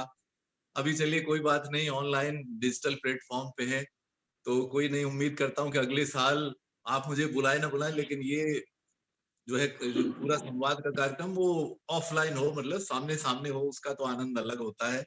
सबसे पहले आपको भारत की जीत की बधाई देता हूँ। एक पारी 25 रन से भारत जीत गया है, इंग्लैंड को हरा दिया है, तो उसकी बधाई ले ले। मैं कोई विषय तो तय नहीं हुआ था, लेकिन फिर मेरा मन ये हुआ कि मैंने मेरा अभी आप जैसे बता रहे थे, तो मैं पूरी जिंदगी मेरी आकाशवाणी में गुजरी और मेरा सौभाग्य कि मैं जब भारत में आकाशवाणी का नेशनल चैनल बना तो मैं उसमें उसमें मुझे बुलाया गया, मुझे काम करने का मौका मिला। तो वो एक बहुत बड़ा मंच था, क्योंकि उस समय सिर्फ दूरदर्शन था, कोई चैनल तो थे नहीं, ना प्राइवेट एफएम चैनल थे, ना कुछ भी था। तो एक बहुत बड़ा मंच था। तो वहां मुझे, ये बात है 1988 की, तो एक इतना बड़ा मंच मिला। तो मैं सिर्फ आपसे ये कि चूंकि मैंने सफलता को या कामयाबी को, सक्सेस को अपनी आंखों से देखा है, महसूस किया है, तो मैं उसी पर आपसे बातें साझा करूं।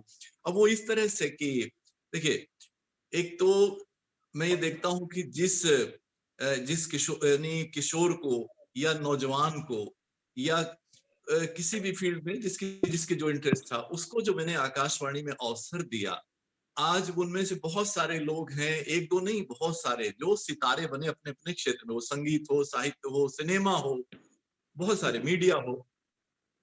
तो और उसकी वजह मैं सिर्फ ये बताता हूँ, उसमें मेरा आकाशवाणी की भूमिका इतनी है कि अगर किसी सही प्रतिभा को एक सही वक्त पे सही मंच मिल जाए, सही प्लेटफॉर्म मिल जाए, सही गाइडेंस मिल जाए, तो वो प्रतिभा बहुत आगे जाती है। तो वही मुझे बहुत सारी चीजें जो आपसे साझा करनी थी, कि पहले मुझे भी लगता था, मैं भी गांव से आता हूँ, तो मुझे दो बातें लगती थी। एक कि जो लोग ये इतने कामयाब लोग हैं, चाहे सिनेमा के बड़े बड़े नाम मैं सुनता था, वो जाहिर है जैसे सबको होता है कि दिलीप कुमार, देवानंद, ये वो, या फिर वो राजनीति के लोग हों या किसी कविता के हों, कहीं के हों, मुझे लगता था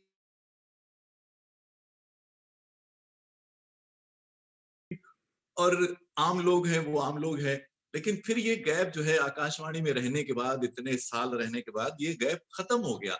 और मैंने देखा कि एक कैसे एक नौजवान जो मेरे पास आता है, जिसको खेल में दिलचस्पी, खेल के कार्यक्रम में, तो वो जब फुटबॉल का वर्ल्ड कप होता है तो वो बुलाया जाता है फ्रांस में, जाने कहाँ कहाँ। तो ऐसे कितने नाम मैं आपको गिनाऊं जिनको मैंने एक आम, जैसे अब मैं एक छोटा सा उदाहरण, इसीलिए छोटे छोटे उदाहरण दूंगा, उदाहरणों से बात करूंगा तो बात आसानी से समझ में आएगी। मसलन मैं एक शहर में, मेरी पोस्टिंग थी, तो वहां में एक कवि सम्मेलन मैंने ऑर्गेनाइज किया। तो दो बड़े शायर हमारे घर पे ही ठहरे हुए थे। छोटी जगहों पे आप जानते इस तरह का होता है। तो हमारे जो मकान मालिक थे वहां पे, उनका बेटा बाद में, मतलब वो आया कि उनसे मिलना चाहता है। तो ठीक है, तो मैंने कहा हाँ जरूर मिलो। लेकिन जब वो लोग चले गए तो मैंने उसको बुलवाया। मैंने कहा ये इससे मिलने आया है कवियों से, इसका मतलब कुछ लिखता होगा जो मुझे नहीं पता था, वहां रहते हुए कैसे पता चले। तो पता चला कि हाँ वो कुछ लिखता है। तो फिर उसको मैंने मौका दिया आकाशवाणी पे। फिर आज वो भारत का एक जाना माना लेखक है। तो इस तरह के ऐसे बहुत सारे मतलब लोग आपको मिलेंगे, इस तरह के मैं बता सकता हूं। और दूसरा इसका पहलू एक ये भी है कि देखिए, दो चीजें, एक तो एक नेचुरल टैलेंट है, इसमें कोई शक नहीं कि हाँ एक होता है, गॉड गिफ्टेड टैलेंट आप कह सकते हो। लेकिन मैंने ये भी देखा कि लोग जिनमें उस तरह का नेचुरल टैलेंट शायद कम था, लेकिन फिर भी अपनी मेहनत के दम पे, अपनी लगन के बल पे वो बहुत अपने ही उस फील्ड में काफी आगे निकल गए। तो मैं उस तरह के उदाहरण भी आपके सामने रखना चाहूंगा। मसलन मैं आपको बताता हूँ कि खाली टैलेंट आपके पास है, लेकिन आप उसको प्रॉपरली पॉलिश नहीं कर रहे, उस पर काम नहीं कर रहे, तो क्या फायदा। मान लीजिए आप गाने का शौक है, लेकिन उस गाने को शौक ने आपने वो बहुत उसके लिए कोई मेहनत नहीं की, और आपने कोई गाइडेंस नहीं ली, कोई संगीत नहीं सीखा, रियाज नहीं किया, तो फिर वो टैलेंट उतना कारगर नहीं हो सकता। हर जगह अपवाद नहीं होते। किशोर कुमार साहब एक अपवाद थे कि उन्होंने किसी से सीखा नहीं और फिर भी वो उन पे नेचुरल टैलेंट इतना सारा था कि वो एक लीजेंड बन गए। लेकिन ऐसा हर जगह नहीं होता है। जो वैसे जो है, जैसे रफी साहब हैं, लता जी हैं। लता जी जब लाखों गाने गा चुकी, जब भी वो रोज हारमोनियम पे सुबह सुबह रियाज के लिए बैठती रही। तो अब बैठती नहीं, मुझे मालूम, क्योंकि अब वो गाना उनका वो छूट चुका है, उम्र के उस पड़ाव पर हैं। तो कहने का मतलब ये है कि वो भी कि टैलेंट तो आपको मिला है, लेकिन उस टैलेंट पर आपने कितना ध्यान दिया है, कितना उसके लिए मेहनत की है, साधना की है, या सीखा है, गाइडेंस लिया है, तो वो ये भी जरूरी है। वो भी मैं उदाहरण आपको देता हूँ। एक प्रोग्राम था हमारा, लिटरेरी प्रोग्राम था, तो उसमें बुक रिव्यूज होते थे। तो दो किताबें थी, दो कवित्रियों की। तो एक साथ दोनों किताबें दे दी गई। एक हमारे बहुत जाने माने जो आलोचक थे उनको दिया गया, जो रिव्यू करते हैं। तो उनमें जब वो रिव्यू करके आए, रिकॉर्डिंग करा के आए हमारे कमरे में, तो उन्होंने बताया कि भाई ये वाली जो किताब है ये बेहतर है, इनके पास लगता है ज्यादा टैलेंट है, इसमें बहुत अच्छी कविताएं हैं। तो जिनको उन्होंने बेहतर बताया था, वो जो कवित्री थी, उन्होंने बस एक कविता के वो किताब के पास वो कई संतुष्ट हो गई और फिर अपने करियर में, ऑफिसर बनने में, प्रमोशन उस पर लग गई, या जो भी हुआ, उन्होंने अपने उस पर तवज्जो नहीं दिया जाता, वो अब कहीं नहीं उस तरह से नहीं है। लेकिन जिनको उन्होंने कम बताया था, कम बेहतर बनाया था, वो आज सितारे की तरह चमक रही। क्यों? क्योंकि उन्होंने अपनी प्रतिभा को, अपने लेखन को लगातार आगे बढ़ाए रखा।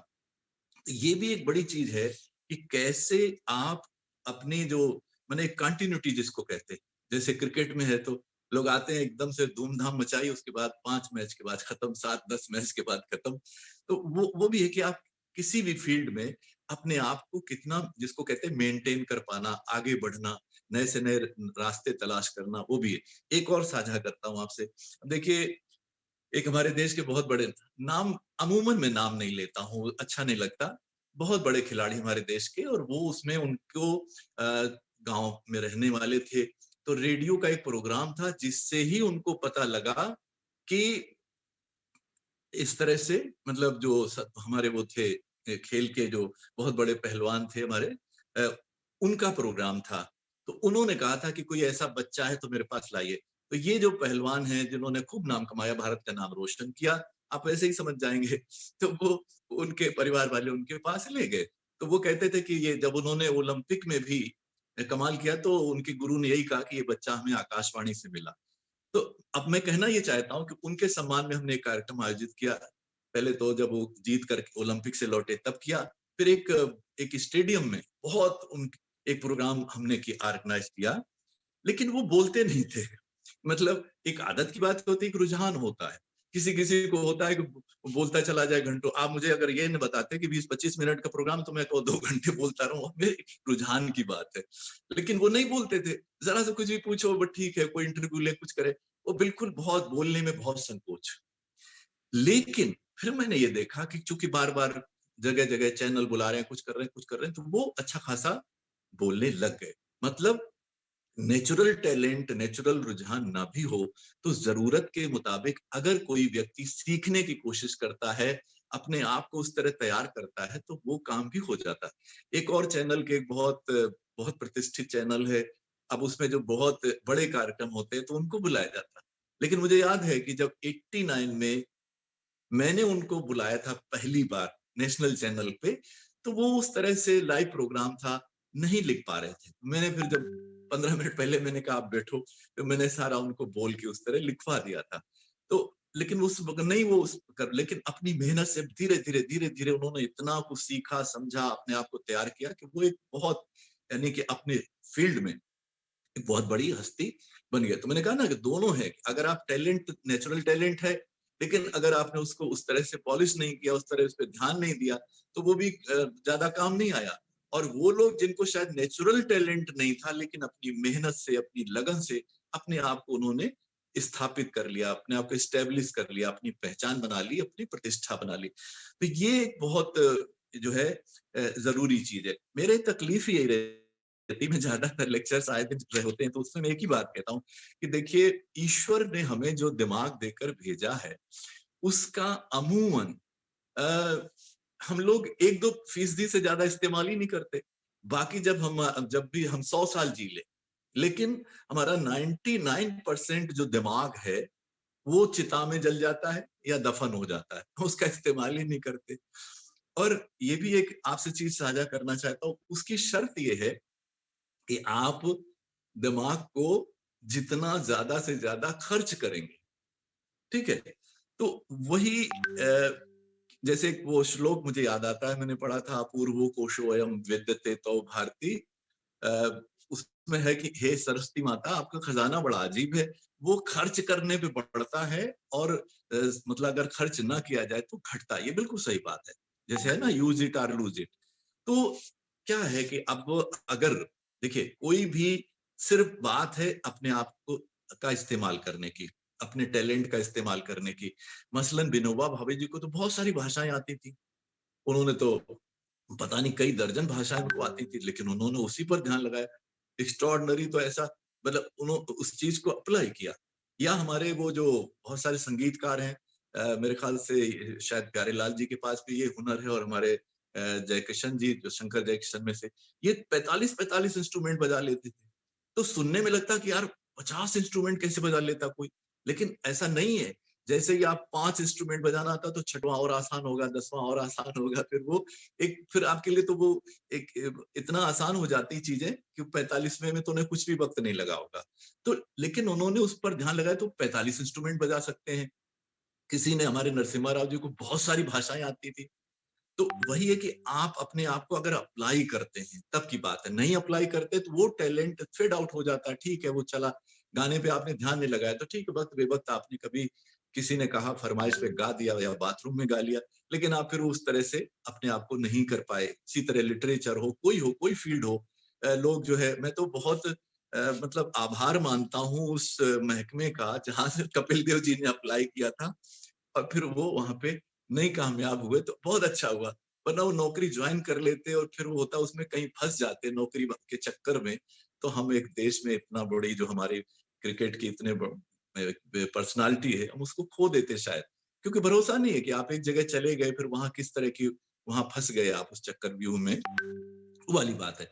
तो मैं कहना ये चाहता हूँ, आप सब जो भी नौजवान लोग हैं यहाँ पे, मैं बहुत समय धीरे धीरे बढ़ता ही जा रहा है, तो मैं बहुत जल्दी समय आपका बिल्कुल सही समय पे खत्म करना चाहूंगा। फिर मुझे आपने कवि के नाते बुलाया तो मैं कुछ सुनाना भी चाहूंगा, थोड़ा एक आध तो सुनाऊंगा, रचना भी सुनाऊंगा। मैं सिर्फ ये कहना चाहता हूँ आप सबके, अव्वल तो ये आप अपने दिमाग में ये रखिए कि हम सब, देखिए अभी तक हमारे आज की तारीख में दुनिया में कोई 850 करोड़ से ज्यादा लोग हैं। इससे पहले भी करोड़ों लोग आए और करोड़ों लोग आते रहेंगे, लेकिन ईश्वर ने कभी भी किसी भी बच्चे को बिना किसी टैलेंट के इस धरती पे नहीं भेजा है। ये आप मान करके चलिए, हम सबके भीतर कोई ना कोई टैलेंट है। अब ये अलग बात है कि हम अपने टैलेंट को पहचान पाते हैं कि नहीं पहचान पाते हैं, वो सोचने की बात है। कई दफे नहीं पहचान पाते, यानी कि अब देखिए हमारे सिनेमा इंडस्ट्री के महान जो है वो अभिनेता है अशोक कुमार, आप जानते हैं किशोर कुमार जी के बड़े भाई, तो वो तो उन्होंने नहीं सोचा भी नहीं था कि वो कभी अभिनेता बनेंगे, तो नौकरी ढूंढने गए थे वहां पे, इतने महान अभिनेता बन गए। जयकी साहब को आप सब जानते होंगे, उन्होंने भी नहीं, वो तो अचानक ऐसे बस स्टैंड पे खड़े थे और कोई वो गाड़ी निकली जिनका मॉडल जो है ना, वो अचानक से वो सारा वो लाखों रुपए का मामला था और मॉडल जो इनको चुना था वो नहीं आ पा रहा था, तो उन्होंने देखा ये तो बढ़िया नौजवान है, इसको तो इस तरह कहानी चलती। मैं उस कहानी में आगे नहीं जाता। कहने का मतलब ये है कि कई दफे हम खुद अपनी प्रतिभा हमारे भीतर क्या भरी है उसको नहीं पहचान पाते, हालात के चलते चलते फिर कोई बहुत बड़ा राइटर बन गया, वो एक अलग बात है। लेकिन कोशिश ये करें हम एक कि अपने टैलेंट को, अपने रुचि को, अपने रुझान को पहचानें, क्योंकि जब आप अपनी अगर रुचि का क्षेत्र चुनते हैं तो फिर आपको बहुत अच्छा लगता है, उसमें आप बेहतर रिजल्ट दे पाते हैं। जैसे मैं अपने जैसे मैं आकाशवाणी में आया तो मेरी रुचि का क्षेत्र था, मेरी पसंद का क्षेत्र मतलब क्षेत्र था, तो मुझे कभी जीवन में ये नहीं लगा कि मैं कोई नौकरी कर रहा हूँ, मेरे लिए एक मिशन था। और आपको मैं इसलिए अपने बड़प्पन बताने के लिए नहीं बता रहा हूँ, लेकिन मैं आपसे साझा करता हूँ कि पूरे 35 साल रिटायरमेंट होने तक मैंने जिंदगी में सिवाय माँ बाप के मरने की कोई छुट्टी नहीं ली, कोई छुट्टी नहीं ली, बल्कि छुट्टी वाले दिन 26 जनवरी सुबह 4 से भागो, 15 अगस्त सुबह 4 बजे से भागो। तो इसलिए कि मेरी रुचि थी। तो वहां पर आपको, और 24 घंटे का ये काम, आप जानते मीडिया का काम ऐसा है जो 24 घंटे का है। ये नहीं कि आप फाइल करके और ऑफिस घर चले आए तो बस अब आप घर पे। तो बात ये है कि अगर, लेकिन चूंकि वो आपकी एक जिंदगी का हिस्सा, एक मिशन है, तो फिर वो एक आपका जीवन जो है ना, उस तरह आपको बड़े मन से काम करते हैं, बहुत अच्छे रिजल्ट्स आपको मिलते हैं। जैसे मेरे साथ है, अगर मैंने ये किया है तो मेरे साथ ये भी है कि कम से कम कई दर्जन सक्सेस स्टोरीज भी जुड़ी हुई हैं। मतलब वो सारा श्रेय उसका जाता आकाशवाणी, मुझे नहीं जाता, मैं सिर्फ उसमें एक मीडियम बन गया, माध्यम बन गया। आज पूरे देश में जो ट्रेन में अगर 2 की जगह 2 जनरल डिब्बे लगते थे और आदमी उसमें जनरल डिब्बों में भेड़ बकरी की तरह ठुसा रहता था। तो अगर वो 2 की जगह 4 डिब्बे पूरे भारत में चल रहे हैं तो वो हमारी आकाशवाणी दिल्ली का योगदान। अगर रेड क्रॉस के जो 6 बजे शाम को या 5-7 बजे ब्लड बैंक बंद हो जाता था, अगर वो पूरे 24 घंटे खुलता है तो वो हमारी आकाशवाणी दिल्ली का योगदान था। पूरे देश में जो है सीनियर सिटीजन्स के लिए रिजर्वेशन की जो अलग विंडोज लगी हैं, वो किसका वो आकाशवाणी दिल्ली का योगदान है, फोन इन प्रोग्राम का। तो ऐसी 1-2 नहीं, ऐसी दर्जनों सक्सेस स्टोरीज है भारत के स्तर पे, प्रदेश के स्तर पे, शहर के स्तर पे। तो सिर्फ ये है कि कोई भी काम आप जो चुनते हैं, एक चीज है कि आप उस काम को बिल्कुल रूटीन में करते हैं। एक उसका पहलू ये है कि आप उस काम में क्या-क्या इनोवेशंस करते हैं, क्या-क्या नई सोच लेकर के आते हैं, कैसे उसमें से अपने आप को अप्लाई करते हैं। और वही होता है, कभी कोई, आप जानते हैं कि हर कोई शहर की बात कर लो, अब इतने सारे सैकड़ों आईएएस ऑफिसर्स हैं, लेकिन कोई एक आईएएस ऑफिसर किसी जगह पे पूरा सिस्टम में ही ऐसा कुछ कर देता है कि उसके लाखों लोग उसका फायदा उठाते हैं। इस तरह के लोग हैं अपने इनोवेशन से। तो वही वाली बात है कि आप अब अपने आप को थोड़ा सा आपको ये सोचना है, समझना है कि आप की रुचि किस तरफ है, आपका रुझान किस तरफ है, कौन सी फील्ड है जिसमें आप बेहतर परफॉर्म कर पाएंगे, उस फील्ड को चुनिए। अपने टैलेंट को खूब उसके साथ न्याय करिए, जस्टिस करिए, उसके लिए वक्त निकालिए, उसको पॉलिश करिए, उसको वो अपने आप, फिर चीजें एक दफे आप उसमें चले गए। अब मैं एक उदाहरण देता हूँ। एक तरफ बात की जाती है कि देखिए कि रोजगार की जैसे हम बात करते हैं, लेकिन अगर मान ली हिंदी, इतनी बड़ी हिंदी, मतलब हिंदी का संसार कितना बड़ा है, 70-80 करोड़ हिंदी वाले होंगे। लेकिन आज की तारीख में, चूंकि मेरा ताल्लुक मीडिया से है, अगर पुराने नाम छोड़ दीजिए, लेकिन आज अगर हम कहें कि अच्छा भाई हिंदी पत्रकारिता में इंटरनेशनल रिलेशंस पे कौन है बड़ा सा नाम, आपको खोजना पड़ेगा। वैदिक जी तो हो गए, वेद प्रताप वैदिक जी अभी हैं हमारे सौभाग्य से, और लेकिन वो तो पुरानी पीढ़ी के हो गए। नए में कौन है, क्या है जो पहचान बनाने की बात होती, ठीक है कोई लिख रहा होगा, तो हर जगह पे कौन सा ऐसा पत्रकार है, साइंस की बात करें, विज्ञान जगत में कौन सा पत्रकार है, तो किसका नाम लिया जाए। बाकी जितने बड़े बड़े नाम थे वो सब पुरानी पीढ़ी में चले गए, अभी नए में कोई इस तरह उभर के नहीं आया। तो हमेशा हुनरमंद आदमी के लिए कभी भी जगह खाली नहीं होती, उनको हमेशा अच्छी जगहों को, हुनरमंद लोगों का इंतजार रहता है। ये भी एक सच्चाई है। तो वही है कि एक जिसको कहते हैं नौकरी सबके लिए नहीं है, लेकिन रोजगार सबके लिए। उस रोजगार के लिए हम अपने आप को, हमें तैयार करना चाहिए, ज्यादा से ज्यादा भाषाएं सीखें, ज्यादा से ज्यादा अपना एक्सपोजर बढ़ाएं। तो वही है कि जो एक, जैसे मेरा एक शेर है कि सिमटा तो एक तंग से घेरे में रह गया, सिमटा तो एक तंग से घेरे में रह गया, उड़ जाता तो आकाश की सीमा नहीं होती। मैं लोगों के अचीवमेंट देखता हूँ कि अरे बच्चा ये तो इस जिसने मेरे साथ पहले कोई प्रोग्राम किया था, आज देखता हूँ कि वो पूरे देश में इस तरह छाया हुआ है। हमें बहुत खुशी होती है। जैसे मैंने कहा ना कि शुरू में लगता था कि पता नहीं सब, लेकिन मैं तो, मेरा सौभाग्य है कि 7 राष्ट्रपतियों से, 9 प्रधानमंत्रियों से, और जितनी बड़ी बड़ी हस्तियां हैं संगीत की, साहित्य की, सिनेमा की, चाहे वो देवानंद जी हो, चाहे वो महेंद्र कपूर हो, मन्ना डे हो, खयाम साहब हो, वगैरह वगैरह, आशा भोसले हो, पता नहीं कितने हीरो हीरोइन जी। तो उनसे मुझे मिलने का जी। क्षमा कीजिएगा, हेलो, आपकी आवाज नहीं आ रही। तो मिलने का मुझे मौका मिला। मैं वाइंड अप करता हूं अब, क्योंकि समय हो चुका है। और मैं तो यही है कि वो सब बड़ी बड़ी समय की पाबंदी के कारण सभी समय। जी सर। जी sir. Hello sir, so sorry to interrupt in between. Can you please repeat that? सिमटा रहा तो एक घेरे में रह गया। अच्छा ओके जी जरूर। सिमटा तो एक तंग से घेरे में रह गया, उड़ जाता तो आकाश की सीमा नहीं होती। तो वही है कि अपने आप को, अपने टैलेंट को समेटिए मत, उसको फैलाइए, बढ़ाइए, आगे ले जाइए। तो बहरहाल मैं वाइंड अप करता हूँ। 20-25 मिनट की बात थी, तो अब तो करीब हो गए, 20 मिनट से ज्यादा ही हो गए। तो 4:28 के करीब मैंने शुरू किया था। तो बहरहाल मैं ये कह रहा था, तो आखिर वाइंड अप यूं करता हूं, जैसे मैंने कहा कि जैसे मैंने इतने सारे उनसे मिला, तो देखा कि ये भी तो बिल्कुल आम लोग जैसे होते हैं, जैसे हमारे एपीजे अब्दुल कलाम, मुझे 6 बार उनसे मिलने का मौका मिला। अटल जी से, अटल बिहारी वाजपेयी जी, भारत रत्न, तो उनको तो मैं नियमित बुलाया करता था नेशनल चैनल में, कोई बड़ा इश्यू हो तो वही आते थे, डिस्कशन वगैरह करते थे।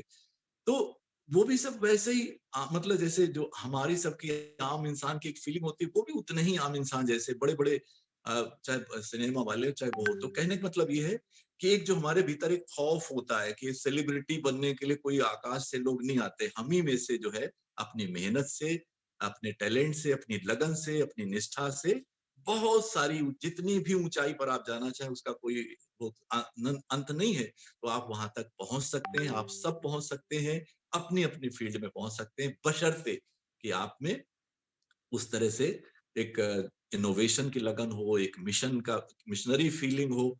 रूटीन तो उसमें तो लाखों लोग फंसे रहते हैं, करोड़ों लोग फंसे रहते हैं। रूटीन से बाहर आकर के आपको कुछ अलग करना होता है। तो चलिए इसी बात को मैं अब एक वहां से एक गीत के जरिए कह के और वहां से फिर बात खत्म करता हूं। और वो गीत ये है कि इस भीड़ यदि भीड़ भरी इस दुनिया में अपनी पहचान बनानी है, तो फिर ये बहुत जरूरी है कुछ अलग करो, कुछ नया करो। यदि भीड़ भरी इस दुनिया में अपनी पहचान बनानी है, तो फिर ये बहुत जरूरी है कुछ अलग करो, कुछ नया करो। और अब ये गीत का पहला अंतरा सुनिएगा कि न्यूटन से पहले भी लाखों पेड़ों ने सेब गिराए थे। आप जानते हैं ना, उसको लगा कि अरे ये मेरे सर पे क्यों गिरा, इतनी सी बात है। तो पहली दफा तो सेब नहीं गिरा था पेड़ से टूट के, कि न्यूटन से पहले भी लाखों पेड़ों ने सेब गिराए थे, क्यों और गिरा कैसे नीचे, ये लोग सोच कब पाए थे। हर पल जिज्ञासा के अनंत क्षितिजों में विचरण किया करो, कुछ अलग करो, कुछ नया करो। अब देखिए, ब्रूनो जो है एक साइंटिस्ट था, वो कहता था धरती सूरज के चक्कर लगाती। अब इतनी सी बात पर उसको जिंदा जला दिया गया हजारों की भीड़ में, सैकड़ों लोगों की भीड़ में। अब तो आप बच्चा बच्चा भी जानता है कि धरती सूरज के चक्कर लगाती, लेकिन उस समय का जो धर्म था वो कुछ अलग कहता था। तो बंद सुनिएगा, अंतरा सुनिएगा कि जब ब्रूनो बोला धरती ही करती है सूरज का चक्कर, जिंदा ही भून दिया, लेकिन वो डटा रहा अपने सच पर। और दुनिया चाहे दुश्मन हो ले, हर सही बात पर डटा करो, कुछ अलग करो, कुछ नया करो। और तीसरा अंतरा ये है कि ईसा हो, बुद्ध, मोहम्मद हो महावीर या नानक हो ईसा हो, बुद्ध, मोहम्मद हो महावीर या नानक हो, उन सभी रूढ़ियों को तोड़ा जो मानव हित में बाधक हो। मत आंख मूंछ अनुसरण करो, एक सोच स्वयं की रखा करो, कुछ अलग करो, कुछ नया करो। और चौथा अंतरा ये है कि ये दुनिया में यदि इतने सारे ये आविष्कार नहीं होते, जीवन में सुख सुविधाओं के इतने अंबार नहीं होते, बेहतर दुनिया का एक सपना हर पल आंखों में रचा करो, कुछ अलग करो, कुछ नया करो। और आखिरी है गीत का कि हर राह बने एक नई राह, हर कदम बने एक नया कदम। ये दुनिया बदलेगी जरूर, थोड़ा सा भी यदि बदले हम, सब में हो अपनी अलग छाप, पहचान स्वयं की गढ़ा करो, कुछ अलग करो, कुछ नया करो। आप सबको बहुत बहुत शुभकामनाएं। मुझे बुलाया, इसके लिए बहुत बहुत आभार, बहुत बहुत शुक्रिया। आपके कोई सवाल हैं तो उनका स्वागत है। जी सर, आपने सवालों पर जवाब दे चुके हैं आप, तो टीम संवाद की तरफ से बहुत बहुत धन्यवाद सर हमसे जुड़ने के लिए। थैंक यू, धन्यवाद, बहुत बहुत शुभकामनाएं। Thank you sir, thank you so much. Okay जी sir, thank you so much. Hi everyone, respected sir and our esteemed audience. I, Priyakshi Kaushik, the moderator of the session, welcome you all to Samvaad 21 and Hindu College Unit Initiative. This is a prestigious summit which features a series of speaker sessions by eminent personalities. Today we are delighted and pleased to have with us Salil Aaria. He is known as the VJ, RJ, actor, producer, anchor, and whatnot. He is nominated at Stardust for his debut film Awadapan. He has amazingly won many accolades at New York Radio Festival and also the Golden Mics for Best RJ and Radio Show. Top 5. He worked on picture as the host of WWE Sangat Dhamal. It's an honor to hear such a notable speaker and learn from his stirring journey. Welcome, sir. It's an immense pleasure to have you. Over to you, sir. Thank you for having me. Thank you. And what an eminent speaker was there before us. So I'll actually speak in both Hindi and English. I have a really good connection with Hindu College. जो लोग शायद नहीं जानते हैं कि अब मुझे 20 साल यहाँ हो गए. Let me say my name is Salil Aaria. Hi. 20 साल पहले हिंदू कॉलेज के बहुत ही करीब हम इसलिए थे. Why? Because I was in Venki. I was doing economics honors. And most of my friends were in Hindu college. Those days the cutoffs were in the 80s and everyone used to say कि भाई या तो आप St. Stephen's जाएंगे या SRCC जाएंगे. And unfortunately क्या हो गया था, cutoffs used to be such 90% then, 20 years back. Today of course it's 99 and 100 also. आजकल मुझे I have no idea how you all people get into college. But those days, so the backup plan was always Venki in South Campus. But you were still part of Delhi University. And I remember getting into college at that time and not having a clue कि मैं क्या करने वाला हूँ अपनी life में. But ये मुझे पता था कि economics at that stage also, and I still think it is that today as well, the education system was very difficult then. For people like me, I could see a book or हम रट्टू तोते थे. You know, that's what the CBSE education was. तो आप बोल दो 24th line की 17th word क्या है? So we used to say it. And I remember in my second year, money paper was there. And money was 6 feet of notes. तो पूरे साल कॉलेज गए, थोड़ा देख लिया, कुछ अच्छे दोस्त होते थे. 90 people in my class, almost 81 girls, सब बहुत ही पढ़ाई में अपने व्यस्त रहते थे. And they used to give us notes, so we used to take those notes. But after 3 years in college, I realized I don't think I want to do this. I did pretty well. But it was not about, figuring out ki kya economics honors and then MBA and then, figuring out ki aage kahan jana hai. Before that, I was, because obviously most of the students are from Delhi, I was in Mount St. Mary's in Delhi Cant, and there were lots of my friends there. Mera ek senior tha us samay, Gaurav Kapoor, and Gaurav started to do AR FM. And then he told me, man, I can't do this. He was not a great student. He said, I want to leave and I want to go to Bombay. And that time, Bombay was, this is 2000. So Bombay that time didn't really have a structure. So a lot of people today, when I am asked, is this a great profession to be in? I'll tell you something. In 2001, and I was a bright student even in Mount St. Mary's. And I was a marks-wise bright student. Let's put it that way. Let's make it clear because it's a little different these days. Those days, the only grade was if you got 85% and above, and if you got 90% and above. So we were 85% and above, considered supposedly very, very bright. And then when I left that, and I remember in Nirula's, this was 2002, I was standing outside Nirula's. Shamsher Rai Luthra was a very big RJ at that time. Paran was an RJ. Roshan Abbas साहब का एक show आता था Live Wire. We सारे RJs वहाँ थे और my friend was there, was at Nirula's, and he said कि यार मैं Radio Mirchi के audition पे जा रहा हूँ. So I said Radio Mirchi, but where is it? It's not in Delhi. कहता नहीं अभी दिल्ली में है नहीं, Bombay में है, but they're going to be launching soon. I said fine. So I went for the audition. मैंने कहा क्या करना होगा? He said 5 words are there. और 5 शब्द में हिंदी रेडियो स्टेशन के लिए mind you, English 5 शब्द थे. उसमें ग्रॉं प्री था, उसमें डुप्ले था, जिसने डुप्लेक्स बोल दिया उसको बोल दिया आप चले जाओ, जिसने ग्रैंड प्रिक्स बोल दिया उसको बोल रहा चले जाओ. मैंने कहा ये तो हिंदी रेडियो स्टेशन है लेकिन आप तो इंग्लिश ले रहे हैं हमसे पूरा. बस उसी में they got very excited. And to cut a long story short, 3 months later, I remember I was wearing my shorts and I met Mr. Parigi, BCCL. He was the CEO, and he said, Salil, we want to take you to Bombay. मैंने कहा sir, but I don't have any experience. कहता you don't need experience. Radio Mirchi, it's hot. Tum hot ho. This is the Radio Mirchi. Just come to Bombay. So I said, if I come to Bombay, sir, what will I do there? He said, you ask your salary. And this is in a board meeting with him. And I was all of 21 years old, but I had the confidence, when you're young and you don't know. And, I used to do theater with Sita Raina, with Vivek Mansukani. I was part of Scene Stealers. The great Royston Abel Saab was there. And, you know all the names that have come out of that entire stable.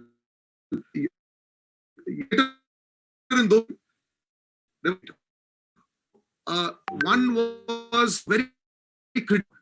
I used to do English theater. So I used to do Georges Feydeau, which was French sex comedies also. In those days, 2001 mein, nobody did that kind of English theater. But I used to do it because हम लोगों को पैसे भी मिलते थे. So हम लोग ITC hotel में जाके, Sheraton में we're doing a play in the evening.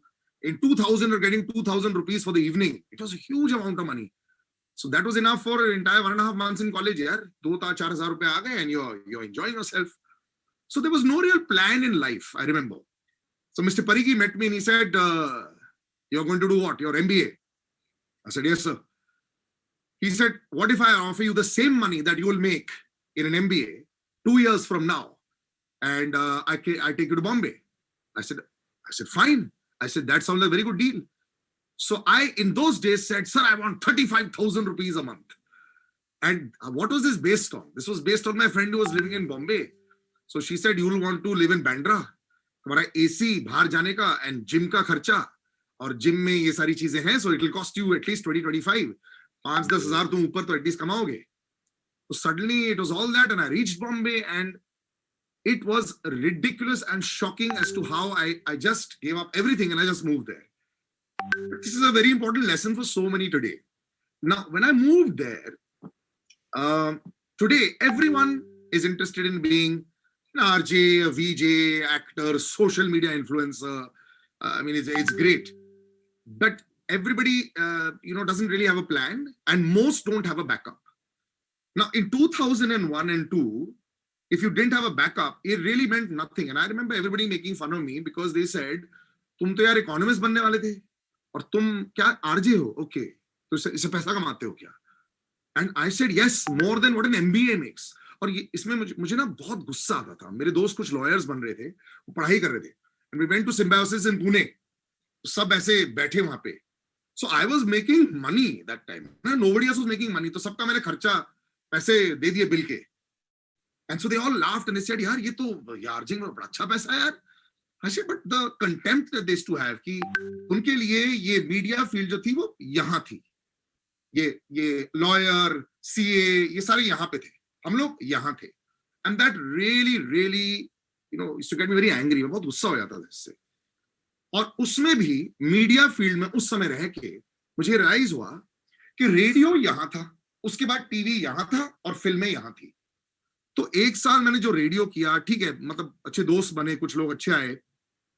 I realized also another thing that ये शायद एक तरीका नहीं होगा, और यहाँ पे बहुत जरूरी है सबको सुनने के लिए, because your backup should be in your own field.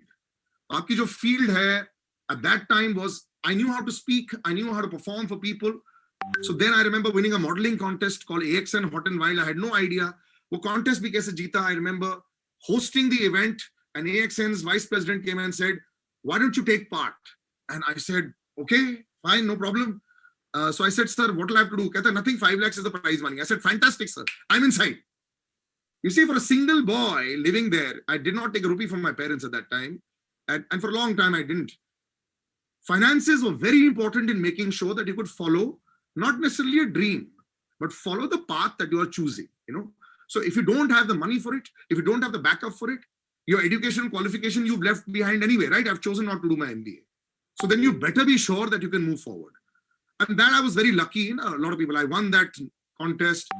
Then I came into television, Ye Meri Life Hai, then I did Just See, then I did Kyunki, I did Kasauti. Many years happened, all those things happened. And then पहली बार तुम्हें life में पता चलता है कि economics honours student 24 साल की उम्र में suddenly you are in Kasautii Zindagii Kay as the fake Prem, and you realise कि अरे ये फेम भी कुछ चीज होती है, because at that time in television there were 5-7 channels. ये कलर्स के आने से पहले था. So that time Balika Vadhu नहीं आई थी.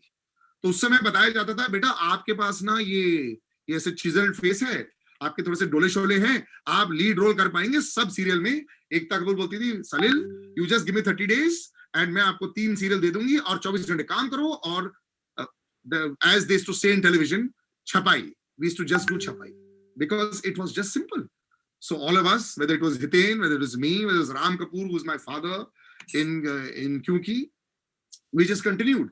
And it was an aimless existence, but it provided a sort of base for a lot of things. So I remember in 2007 when I was going to step into Bollywood, and that also was a very big I don't know how it happened. But when I was about to step into Bollywood, it was a very different world because most outsiders, I was a complete outsider. In fact, I was the first outsider to be given a proper role in a very big Bollywood film. And I remember Bhatt Saab had seen me do an interview, on B4U, because I started B4U that time. And he had called in the evening and he had said, ki, beta, and this is how he talks. Somebody from our office will call you and you must come for an audition. तो मुझे समझ नहीं आया था what happened because obviously phone number आ गया and जब कोई बोलता है कि बेटा and Mahesh Bhatt and all, I said, oh, okay, sir. तो I really thought कि ऐसा कुछ छोटा सा रोल होगा because television actors के लिए कुछ ज्यादा होता नहीं है. तो उस समय क्या था? It was like a dilemma. Kittu सब जानती है में. There was a show on Sahara. It was an interesting show. बड़ा popular था. Kittu was very popular. I remember मेरा ट्रैक चल रहा था उस समय तो उन्होंने एक छोटी सी होर्डिंग निकाल रखी थी कि ये इस स्टोरी को आगे आने वाला है. तो this was the big hoarding that time. And then I remember that when I went for the meeting, suddenly everybody said, "Arey bhai, ye to bada kamal ka audition kar raha hai, very nice." So Mohit Suri's assistant was there that time, and Vishal Madkar, who eventually made Blood Money, and we did a film together. He said, "Brother, you're on. Next week we leave for Hong Kong." Maine kaha, just like that, yeah. And here's your script. I remember turning the script, and again luck. It was the whole film. I said, ये तो बहुत बड़ा role है यार. So I remember going to my TV producer and saying, यार ये मुझसे तो अब मैं TV नहीं करूँगा. You know how I was 27 years old. अब मैं Bollywood में conquer करूँगा. I am leaving this TV. अब मैं बहुत बड़ा star बनने वाला हूँ. Now this is where things changed in my life. Avarapan was a very, very, very critically acclaimed film. I was nominated at Stardust and for best debut. I was sitting next to Amitabh Bachchan sir. Mr. Bachchan was here. I was here. I was so nervous because we were there. मैंने कहा यार ये मैं कहाँ बैठा दिया? I remember going to the award function. They said, "Sir, आपको इस front row में बैठना है. You are one of the nominees." मैंने कहा, "But I don't know anybody here." And I remember going there and sitting with my friend Anusha Dandekar, you know, the MTV VJ. मैं वहाँ सामने बैठा and I could see Mr. Bachchan. Mr. Bachchan nodded and I just said, "Yes, sir," like that. Suddenly they announced कि ये nominations है. Of course I didn't win, but मेरे को समझ ही नहीं आता what's going on. It was a daze. But you know, not even one phone call came because picture नहीं चली क्योंकि हिमेश रेशमिया साहब की आपका जरूर आ गई थी उस टाइम पे. I remember that Friday 4 फिल्में रिलीज हुई थी. Die Hard 4 released, Himesh रेशमिया's film released, अपने released and Avarapan released. 2007 I still remember. बारिश भी हो रही थी. And on Friday when the film released in the morning, newspaper articles ये सब हो रहा है. I was very excited. शाम तक मुझे लगा फोन आएंगे. Wow, very good. WhatsApp का जमाना था नहीं. So, you know, it was a different world at that time. Not one phone call came. Dost, of course. I called up Mohit Suri. He was depressed because the opening was not good. By Sunday, nobody was meeting anybody. मैंने कहा यार, I तो gave up TV. पूरा career मैंने छोड़ दिया था. मैंने कहा तो मैं star हूँ because everybody was saying all those beautiful things. And then things change, you know, and then I remember realizing that, you know, this is a very different world. And first time in my life, I think my career, which was going like a rocket like this, suddenly went down like that because there was no film. And then I remember going back to Kyunki because Ekta said, "Come back, you know, and we'll give you a raise because you're a big TV actor and film star now and all." But it wasn't that easy. And, you know, I remember Aladdin was a film that what's his name? Shujoy Ghosh was doing, and which had Jacqueline. She was making her debut. She had Ritesh Deshmukh, it had Mr. Bachchan, and I was supposed to do that film. And I remember somehow they published my name also in the Bombay Times article, but I never ended up doing the film. मैंने कहा मुझसे तो किसी ने पूछा नहीं यार, मुझे भी करना है, but it never happened. And a lot of the narrative in Bollywood में ऐसा हो जाता है कि उसके बाद आपको realize होता है यार आप तो actually हो नहीं कुछ. ना उस समय मुकेश छाबड़ा था नहीं कोई ऐसा casting agent. उस समय OTT platforms थे नहीं. And suddenly you realize that, boss, you can't just wait and hope that a Karan Johar will come knocking on your door or, you know, one of these big star producers, because nobody really cared about you as an outsider. And so I remember going back into TV, and then 2009 recession happened. So in the recession, suddenly you realize that, oh shit, there's no money, you know, and I already bought a house or two, investments kar diye bahut sare. And that's when I came back to radio in 2009-10 because I realized that if you're alone and if you are your own backup, you can't afford to sort of then live with your dreams. अगर आपके सपने ऐसे हैं जिसमें आप ही सब कुछ पूरा कर सकते हो, then fine. But अगर बाकी लोग आके अपने आपके सपने पूरा करना चाहते हो, चाहे वो एक्टर हो, चाहे राइटर हो, चाहे मीडिया फील्ड में कुछ भी हो, you better have a backup which is yourself. And that started my second ring of my journey, and that's the reason why today, whether it's podcasting, whether it's radio, I still VJ now. I've been 19 years now with B4U. I never left them. People used to always tell me this, and this is a great learning for everybody. Never leave and never listen to people. People will always say. I remember when I became an actor and when I started doing radio, and people would say, oh, but you can't make big money with this. Oh, you can't do this, you can't do that. It's going to eventually stop. I remember when I started doing morning show, I wake up at 5 o'clock every day. I reach office at 6 a.m. 6 a.m. I reach my office every day. I don't sleep at 7 o'clock in the evening. I sleep at about 12. People said, you'll have dark circles. Sorry, body chali jayegi. No, nothing happened. I'm 41 today. My body is as strong as ever. I lift up as much in the gym. I just stopped listening to people. Because people, या फिर लोगों का जो thought process रहता है, उनका यही रहता है कि be safe. I say take as many risks as you can, but like they say in the insurance ads, you always calculate the risk. अपनी research खुद करो. So I do my research, and you always have a backup. So my backup was always, my own self. So we started the production house. We made small ad films, small corporate houses. I remember when I started podcasting 1.5 years ago, Spotify was just launching, and one of these great people, Spotify. By the way, let me plug. Even if there are 100 people who are here right now, please listen to my podcast, Off Script with Salil. It's interesting. It has some very interesting people that come on it. I remember meeting Sadhguru there. I remember meeting Shri Ravi Shankar. Tapsi, jo bade charche mein hai last couple of days. Very good friend of mine. Love her. Absolutely number one girl. But, the world today is a very different world today. You have to be very sure of yourself. You have to be very, very, how should I say it? Be calculated in your own moves. And you have to understand that things can go wrong for you. And if they do go wrong, it's fine. It's not a problem. And I think that's the backups that I was talking about. And then when I realized, when we were making this podcast, just imagine this beautiful person at Spotify. And I said, sir, this is a podcast. He said, we want you to do it. Will you please do it for us? I said, fine. So I quoted some money to him. He said, no, Salil, you are a much bigger star than that. Stop talking. We are going to give you this much money. I said, really? It was the first time in my life somebody had done this. And another person, in my life who I feel came and changed the way we all thought was Karan Johar. Karan Johar said, I can't offer you a film. Yes, the insider-outsider debate that the world has. He says, why I can't offer you a film? As of now, because I can't mount the film on you. Means, if I make a film on you, who's going to come and watch it? If I have to put it out there. So why should you can't make social experiments as films? But what he did do was, I hosted so many events over the years, traveled the world with Ranbir and Alia, and Student of the Year is what I launched. We went on a 2-month tour. It was the nicest, best time that I ever had, man. It was just fantastic. Sometimes people don't understand that relationships need to be built over the years. लेकिन ऐसा नहीं है कि they are like currency, आप जब मन करे उसको इस्तेमाल कर लो. Till today, I have so many numbers on my phone book. I have never, ever, ever used that as currency.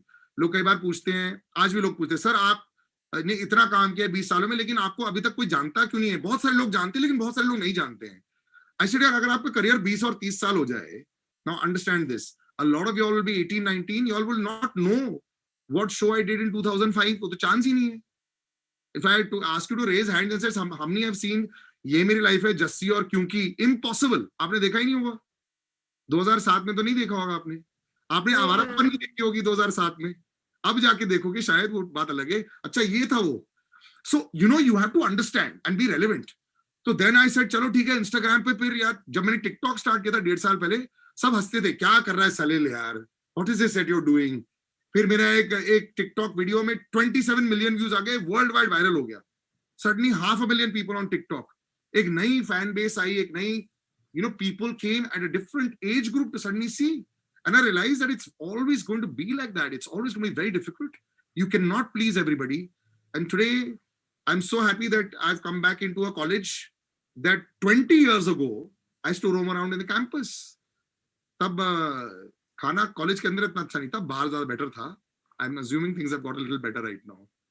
But yeah, that's it, man. I mean, I can go on forever, but that should be pretty much it, man. Thank you so much, sir, on the behalf of the entire NSS. It was very much fascinating and interesting, to be very honest. And I guess everyone have loved it. So thank you so much, sir, for taking out time from a busy schedule. You're welcome. Thank you very much. Yeah.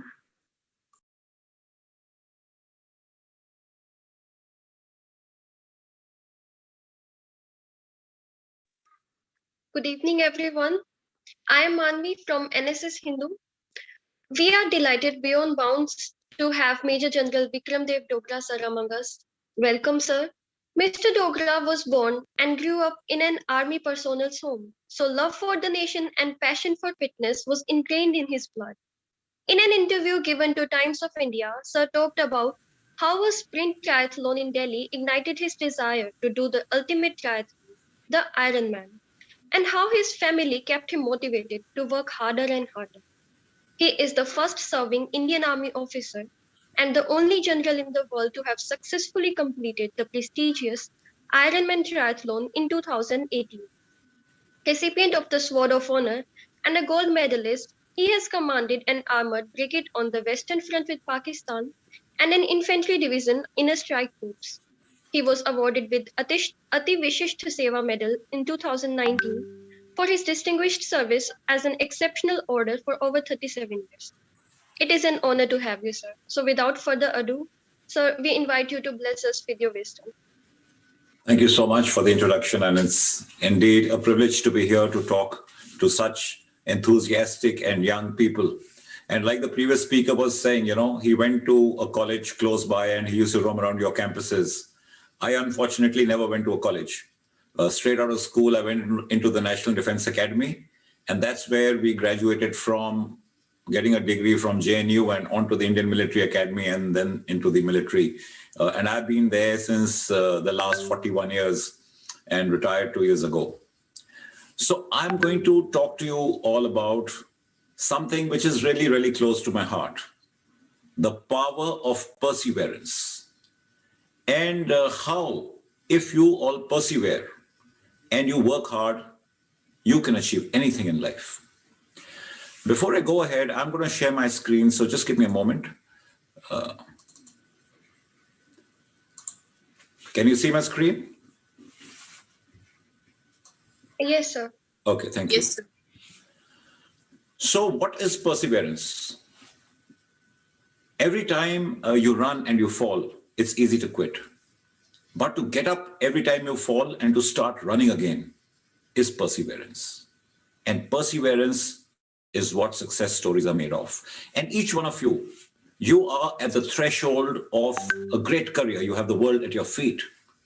And this perseverance is going to see you through. Before we go ahead, I want to put a few things in perspective. Dreams. What is a dream? Now, in the words of our erstwhile president, Abdul Kalam, a dream is not something that you see when you're sleeping, but a dream is something that doesn't let you sleep. It's a passion. It's an obsession that even when you lie in bed, you're thinking, how am I going to achieve whatever I have in my mind? Why do we need to dream? When is the right time to dream? Is there any age to dream? Should you all be dreaming? Should people who are older be dreaming? Should your parents be dreaming? Is there an age? Well, I want to say that if you don't have a dream, then really you don't have anything to wake up for the next morning. Because a dream is a catalyst which gets you going through your day, through your next day, through your life, because you have a direction in your life. And there is no age to dream. It's never too early to dream. It's never too late to dream. But as I go around and meet people, I find that a number of people say that we stopped dreaming. Or some say that we were dreaming.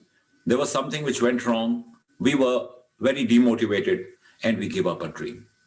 And yet there's another lot who say that we feel there's no point dreaming because dreams don't come true. To each one of you, I want to say that if you don't dream, then the only reason you don't dream is because you probably don't know what to dream. You don't have the imagination to dream. And if you do know what to dream and you don't pursue your dream, then you are shying away from investing time, energy, and money to pursue your dream. So you must dream and have the guts and the courage to get your dream, to chase it and make it come true. And having said that, I want to tell you, you must dream big. How big should your dream be? It should be so big that when you tell other people or you share your dream with other people, they laugh at you. Okay, ye tumhari dream hai? Are you mad? You'll never be able to get this. But that's how big your dream should be. Having said that, a little about perseverance. I told you what perseverance is. But I want you to learn perseverance from water. If I give you the example of a stream of water which is flowing, and you put your hand or you dip your hand in that stream of flowing water, you don't face any resistance. You just face a gentle caress of the water. But what happens when you block this stream of water which is flowing? There is no turbulence, there is no anger, there is no excitement. The water stops. And then the water starts to rise. And it rises to a point where it goes to the top of the obstacle and starts to flow over it again. Therefore, if you put an obstacle in the path, the water goes around the obstacle. And I want each one of you to learn from what this water stream is doing. You will have obstacles in your path. As you go along in your life, when you start with your journey, you will have people blocking you. You will have people putting obstacles in your path. Don't get excited. Don't let them annoy you. Don't let them trouble you. Behave like water. Be patient. And rise above the obstacle which is put in front of you, or go around the obstacle without any noise, without any excitement. And from water, we also must learn patience, because to wait till you go over the obstacle is patience, and more of it as we get along. Now, in the pursuit of your dream, what is it that you need to know? And in my opinion, there are just two things. The first thing is you need to know what your dream is. Like I said, some people dream and give it up. Some people don't dream at all. So you must have a dream, and that should be clear in your mind. Because unless you know what your destination is, even a GPS cannot give you a direction as to how to get there. So it's important that you know your destination. And the second important thing is you must have the self-confidence that I can do it. Just two things. Now, having said that, I'm going to share 5 simple steps that you need to take if you want your dream to come true. First step, having known where you want to go, you make a clear mental picture of what your dream is. And then you note it down in a diary.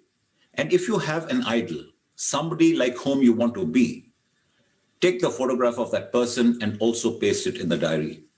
And every morning when you wake up, you have to look at this, at what your dream is, look at that person, and this will galvanize the inner strength without your even knowing to get closer to your dream.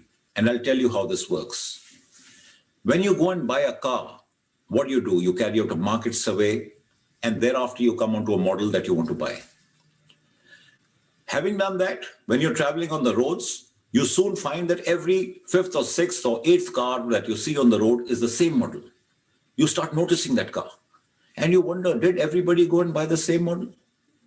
But that's not true. Those cars were always there.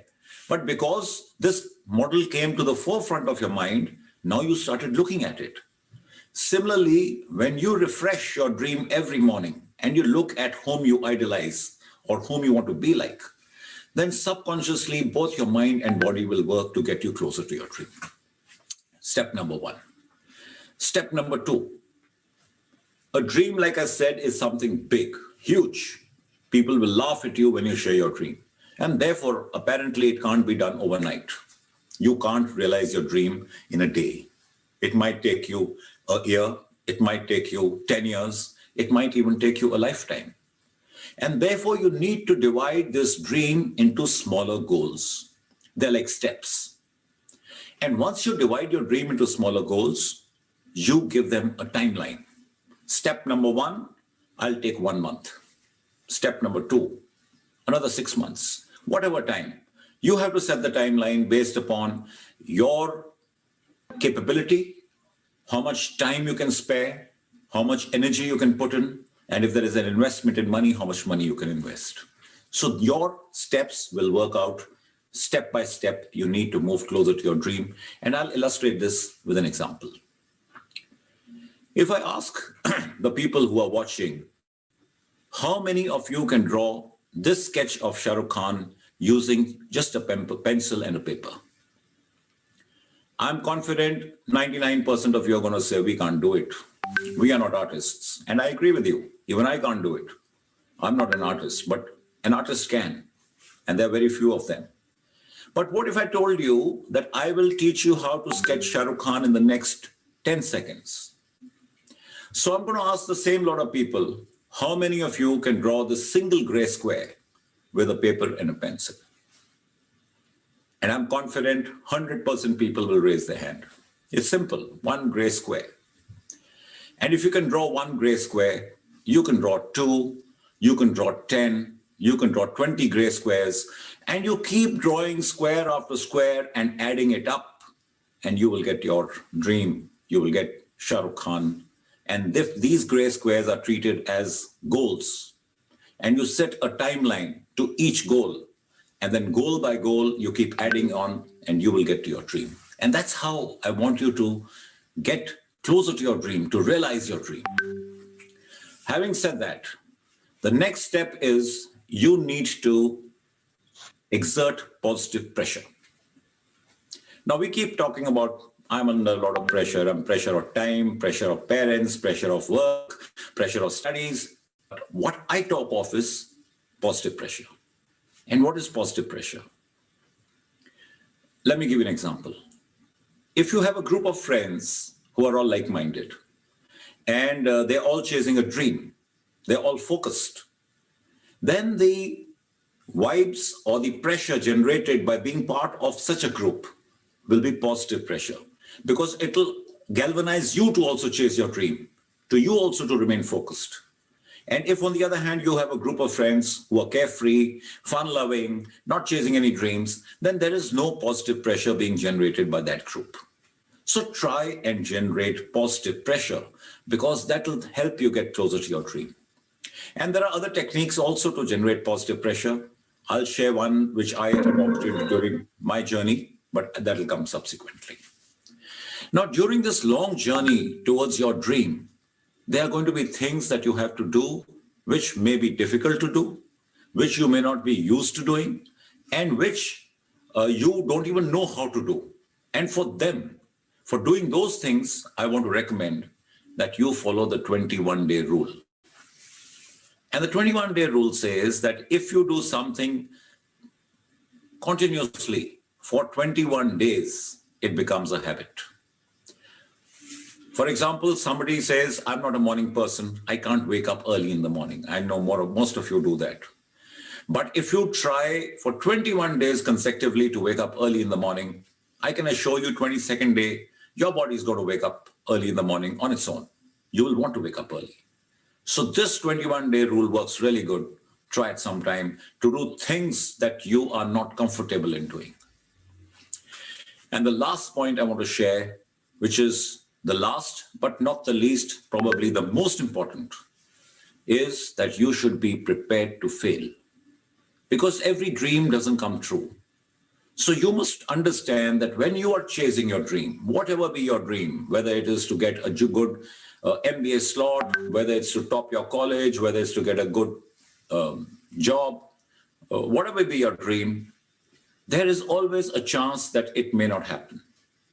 And if you're prepared for it, then you don't get dejected like those people who got dejected because their dream did not come true. Now you're prepared for it. You know that one of the things that can happen at the end of your attempt is that you may not succeed. So when you do fail and you are prepared for it, then you take a step back, you introspect, you try and analyze what went wrong, you see where you could have added more value to whatever you were doing, or you could have tried harder. Make a new plan, same dream, same goal, new plan, a new direction, and you begin your journey again to pursue your dream. And that's the way you can go forward to get your dream in these 5 simple steps. And to remain positive, thank them for whatever you, because those positive vibes are very, very important to see you through. I too had a dream, and my dream was to do the event called the Ironman.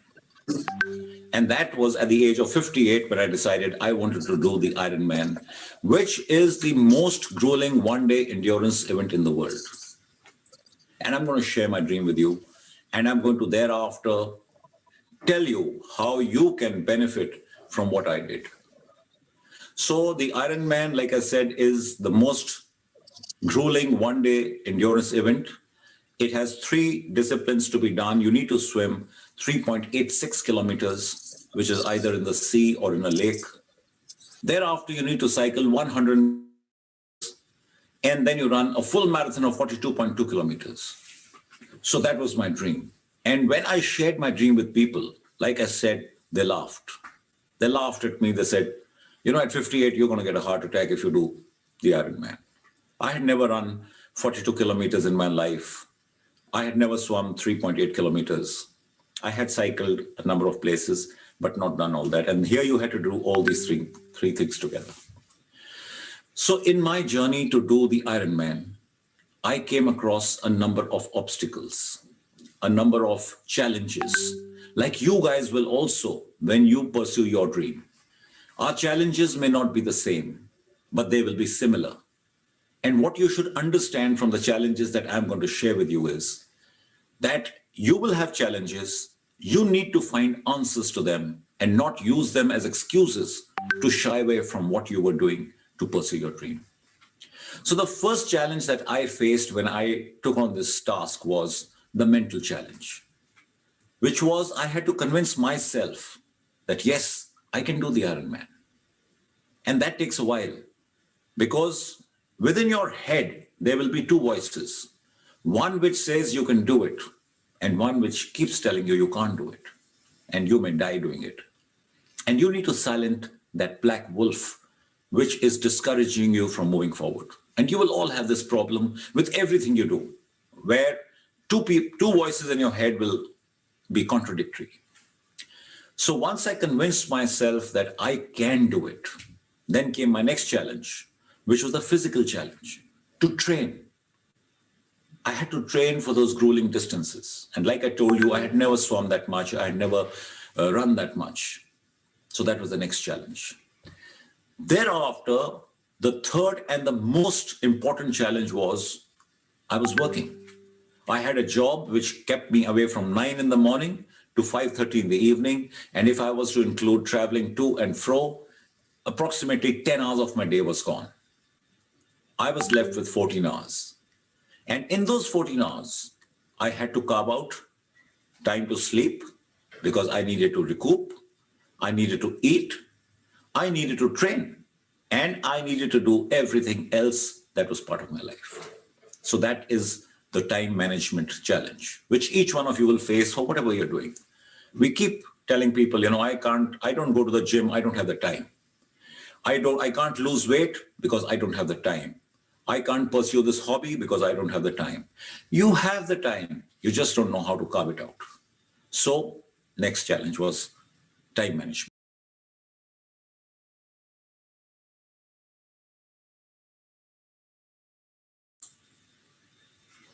The third challenge was, I am based in Delhi and we know the weather in summer. My event was on the 1st of July. And therefore the preceding months of April, May and June are really hot. The sun is at its strongest. Temperatures touch 43, 44 degrees. There is pollution. You can't breathe properly. There is traffic on the roads. And I needed to cycle on the road because I was doing 180 kilometers of cycling. And the equipment is not made in India. So you need to import it or you need to buy it online. So these kind of challenges keep coming your way. And the other challenge which I faced was my social life, because if you are committed to doing something which you are now chasing, then you need to make sacrifice because, like I said, 10 hours at work, 14 hours left. And in those 14 hours, I need to carve out my training time. And to give an idea of how much time it takes to train, it takes you between 1 to 2 hours to swim 3.8 kilometers. It takes you between 4 to 5 hours to run 42 kilometers. And it takes you between 6 to 7 hours to cycle 180 kilometers. Now, when you are devoting that kind of time out of those balanced 14 hours, you have to make sacrifices elsewhere. And I said in the beginning that some people are scared to chase their dreams because they don't want to make those sacrifices. I had to sacrifice on social life. I had to sacrifice on family life. My friends stopped inviting me because, I used to refuse their invites since I had to train. They don't understand that this guy is on a mission of his own. They don't appreciate what you're doing.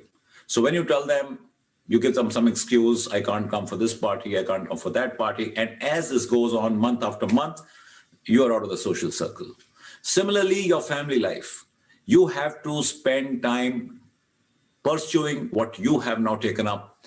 Your family may understand, your family may not understand. And therefore, there are sacrifices to be made socially and in your family life.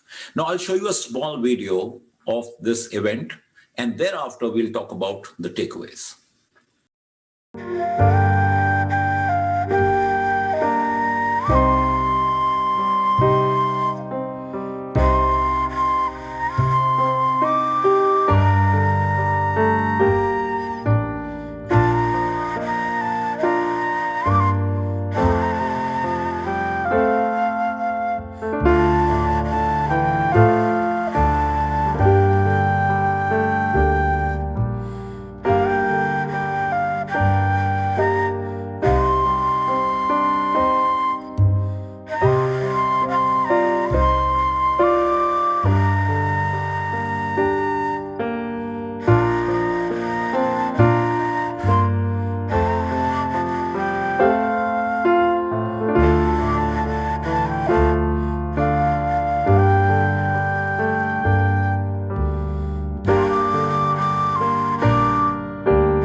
I realized a week into my training that this journey is not going to be easy.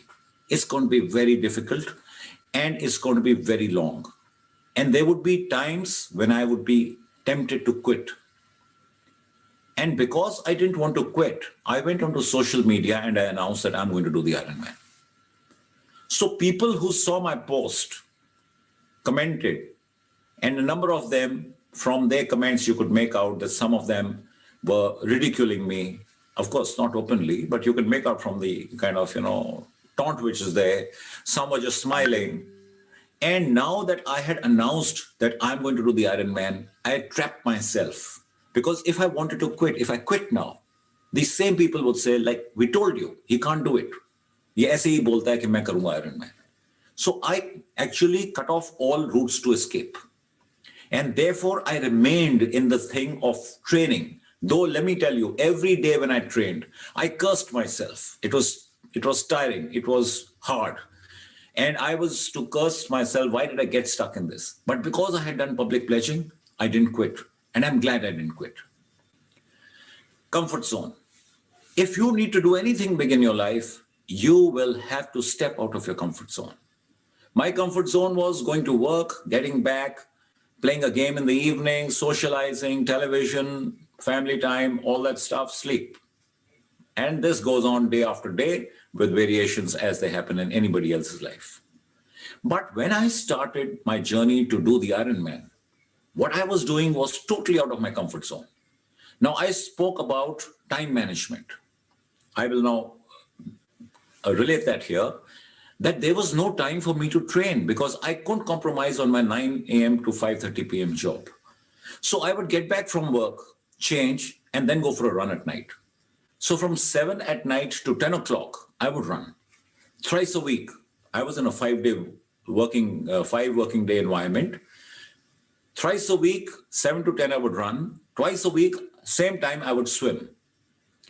Totally out of my comfort zone. And on a Saturday night, at 2 a.m. at night to 9 a.m. on a Sunday morning, I would cycle because that needed 6 to 7 hours, like I told you. And I used to do it at night because the sun is less intense. I mean, there's no sun. The heat is less intense. The pollution is lower because the traffic is less. So that way, doing it at night was beneficial, although it was very dangerous because when you're 6 to 7 hours on a cycle at night, you tend to fall asleep on your bike. There were times when I was so drowsy that I almost fell off my bike. But then what has to be done has to be done. So you have to get out of your comfort zone. And once you get into the habit of getting out of your comfort zone, you will find that you will do it for anything difficult coming your way. Commitment. You have decided you are going to follow your dream. You're going to pursue your dream. Therefore, once you have made that decision, you have to commit yourself to it.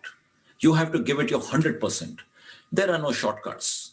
There is no alternate to perseverance.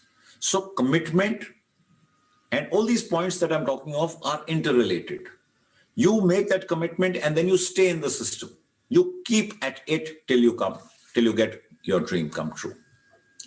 Perseverance and patience. I spoke of these in the beginning. Most important. In every event that you do, 70 to 80% of your success will depend upon your hard work. And 20 to 30% depends upon your good luck. But the good luck part is not in your control. But the hard work is surely in your control.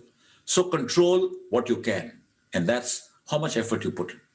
You must put in your hard work and you have to be patient because your results won't show immediately. Whatever effort you're putting in, whatever time and money you're investing, it's not that as if tomorrow the things will start coming in front of you. So you have to be patient because you must understand that results take time to come. Time management I spoke of, it's your dream, it's your time. You have to make sacrifices to pursue what you have started chasing now. As we go along, then discipline. And I equate discipline to self-love.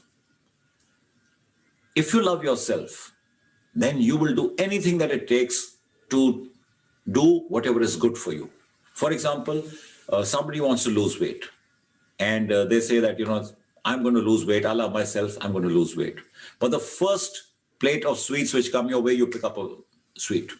And obviously you don't love yourself. You lack self-discipline because you have been told that if you cut down on your sweets, you will lose weight. So self-discipline is very important, and self-discipline is not coming in time or wearing the right dress or doing the right thing. Self-discipline is doing everything that is related to your dream. Like in my case, it was training, it was eating right, it was sleeping right, it was nutrition, hydration, everything to do with whatever I was pursuing. And whatever your dream is, your self-discipline will be doing things which are related to that. Optimism. In your long journey to pursue your dream, you will have days when you are feeling very low, when you are feeling pessimistic that I am at it, I don't see results coming. Will my dream come true? These thoughts will keep coming in your head. So I used to use a technique called visualization, where I used to visualize my success. I used to visualize that I am now completing the Ironman. I'm running down the red carpet. The crowd is applauding me. My name is being announced, and it would give me goosebumps. So when you visualize your success, it's a great way to build up your optimism. And you can also visualize your journey, whatever your journey is. I would visualize my swimming 3.8 kilometers, cycling 180 kilometers, running 42.2 kilometers. And I would visualize that again and again and again, till it became almost as if it was part of me. So when on actual race day, I started doing that, it was like I was doing something I had rehearsed so well. Practice is one, but rehearsing the event is very essential. Like you have muscle memory. Similarly, you have this memory coming into you. It seems as if you are doing it, the 100th time. So people used to ask me, people ask me, how did you feel when you did the Ironman? Well, I said, I didn't feel anything because I had done it thousands of times in my mind. And therefore, it was like I was just doing it once, the way I had been doing it in my mind. You must dream big. Your dream has to be big. And like I said, be prepared to fail. Compete only with yourself. Let's not go with this of keeping up with the Joneses or keeping up with the Janejas, as we say in India. You have to compete with yourself. You have made your own, it's your dream. You have made your goals. You have given it timeline as per your capability. And therefore, don't start competing with others because others may be chasing the same dream, but going faster than you. They may be going slower than you, but that's because that's due to their plan, due to their capability. So this is very important. Self-belief, like I told you the first time, you must know where you're going and you must have the self-belief that you can do it. It's very important to have self-belief and to remain in the system. You have public pledging. To bring up your optimism once you're in the system, you have visualization. And that confidence that it will happen will come out of self-belief. And the last point I have for you is that age is just a number. You are never too early or never too late in your life to do anything. With that, I've come to the end of my talk. If you have questions, you can ask me here. If we are short of time in our questions, then my Instagram handle is mentioned here. For those who want to ask me questions, you can inbox me in my Instagram and I'll give you your answers. With that, I have come to the end of what I had to say. I'll stop sharing my screen. And if we have time, we can take on some questions. Thank you so much, sir. We do have a few questions. So Geeta wants to ask, what was the point where you decided no one can come in my path, like you decided your utmost goal of life? Well, I don't see any specific point when I decided that nobody can come in my path. It's not something that I was told, like I'm telling you guys when I was young, nobody told me that nobody can come in your path and things like that. But over a period of time, you just learn out of experience. You learn that to have faith in your capabilities. And that comes out of self-belief. So really, there is no tipping point where I can say this happened and I started feeling that nobody can come in my path. But indeed, sir, I'm trying to convey that to you, that you should believe in it. The reason I'm talking to you is I'm sharing what I learned out of experience. I'm sharing it with you so that you can learn it even without experiencing it. Now start experiencing it since I pointed it out. Sure, sir, sure. So Subhan wants to ask how to deal with people who laugh at our dreams. Should we stop sharing our dreams with them? Never. Anybody who laughs at you for your dream should be used as a catalyst. So you must take it, you must understand that 99% of the people with whom you share your dream will laugh at you or discourage you. They'll give you some reason. And it's not because they are concerned for you. They are actually discouraging you because they are feeling left out, that this is not their dream. Once you understand that, then when people laugh at you, you must feel that it's a compliment you're getting, that your dream is so big that people are laughing at you. But in your mind, you know that you can do it. And like they say, he who has the last laugh, you will have the last laugh when you actually realize your dream. So don't let it discourage you. You must share your dream if you want to use this as a catalyst. I know a lot of people who say that we don't want to share our dream because we don't want to come under pressure. But I am taking a different approach. My entire thing was that I wanted to come under pressure so that I don't quit. Coming under pressure was positive pressure for me. Otherwise, maybe I might have quit during my training. You know, one fine day you just say, I don't want to train anymore, and quietly you slide out.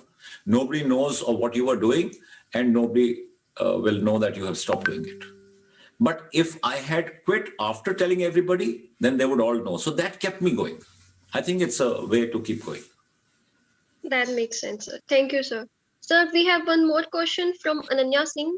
I have read Napoleon Hill's Think and Grow Rich, but was not sure that anyone could follow all those rules. But after listening to you now, have become sure that I too can follow this. Sir, this was a compliment for you. Thank from you. Ananya Singh.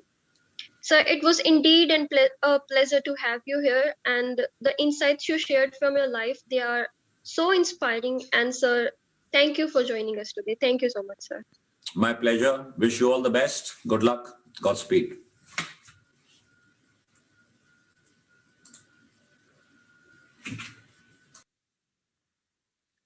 In the last, on the behalf of the whole NSS team, I would like to thank all the participants and speakers for joining us for this session. We sincerely hope that you had a wonderful time during the session and gained some useful knowledge and insights from the experience of our reputable speakers. But we are not bidding the goodbye yet, because session 2 of Samvaad 2021 is going to be held tomorrow only, with more interesting performances and speaker sessions waiting for you. And we sincerely hope that you guys will be joining us for the tomorrow session as well. And again, I would like to thank all the participants for joining us. And also I would like to request all the participants to turn on their videos.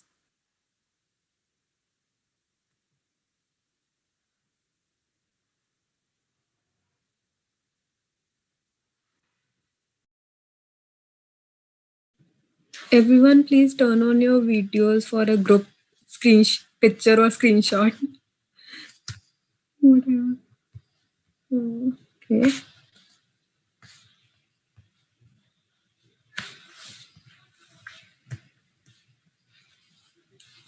Those who have joined from the laptop, they can also try taking some screenshots.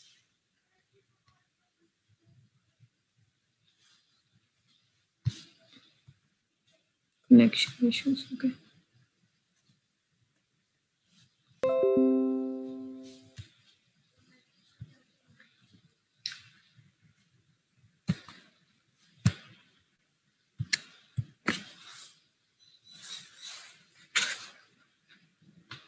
Most of the cameras are still off.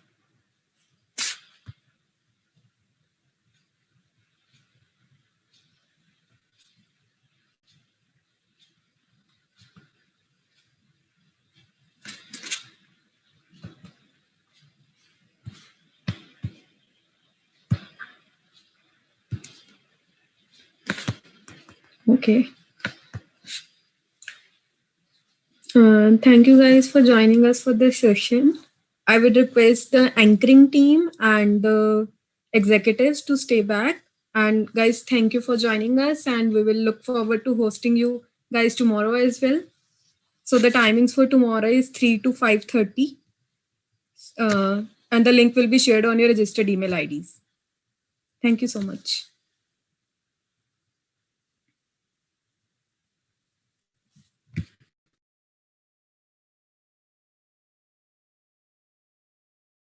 Hello, am I audible? Crystal Who's clear. this? Yeah. Hi, I'm Dipanshu. I'm one of the participants. Yes, So, Devanshu. yeah, I just want to say that I'm a first year student from Stats department, and it's been just 3-4 months. I'm in Hindu college, and I just want to inform you that it was the best webinar I have ever attended. I just love it. Like I was sitting from 3 p.m. and it's been 6 now. I really love it. Thank you. Thank you so much, Devanshu. Thank you so much. Thank you, Janvi. So guys, as we earlier said, the fun is not over yet. We have some notable speakers tomorrow as well. And would be really glad if you can join tomorrow and we can have the same interactive session as today.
तो continue हो रहा है कि बंद हो गया खत्म हो गया चल रहा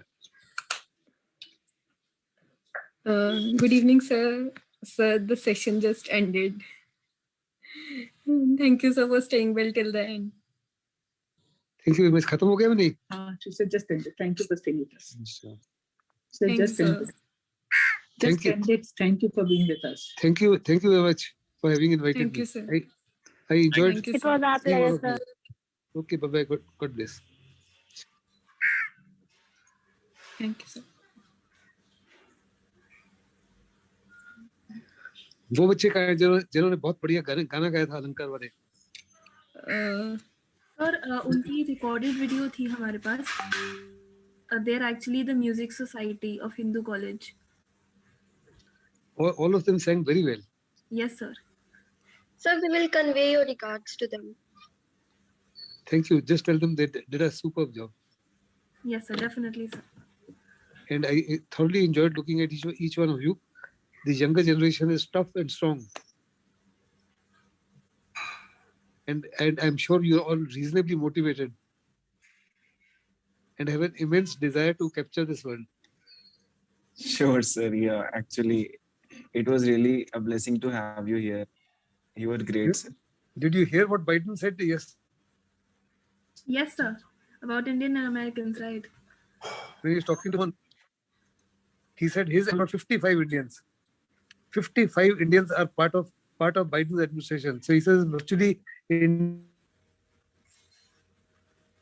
running units. Made one feel very nice.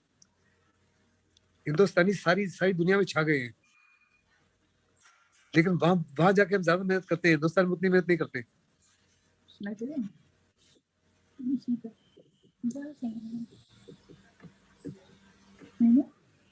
आप कुछ बोल रहे हैं नहीं बोल रहे ना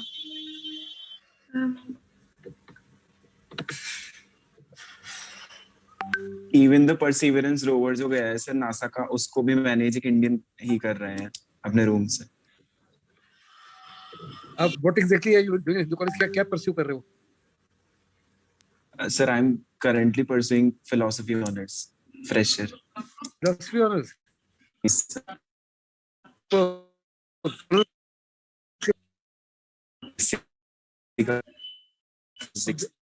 preliminary और मेंस पास कर लेते हो मेरे पास आ जाना. जी सर बिल्कुल. Actually, 65% all children who come to me for coaching, I coach through Samkalp only. उधर ही they made it. उनकी request होती है कि हमको general cycle के साथ एक बार डाल दो, हम through हो जाएंगे. Wow, sir, that's great. So you are having an immense experience in every field.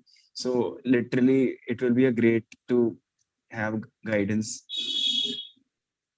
Chalo, thank you very much. Very, very nice, and bye bye. God bless. Thank you, sir. Thank you, sir. Thank you so much, sir. Thank you, sir. That's my wife about whom I spoke. मुंह नीचे करो. Hello. Hi, ma'am. Hello, ma'am. The program went off very well. Hello, ma'am. Yes, ma'am. It was. Yes, ma'am. It was All great. the very best. Do very well in life. Thank you, Thank you, ma'am. Thank you, ma'am. ma'am. Thank you so much. Thank you. Bye, बिटिया. Yeah, you're here. Bye. Guys, 1 minute. इसको कैसे discuss करना?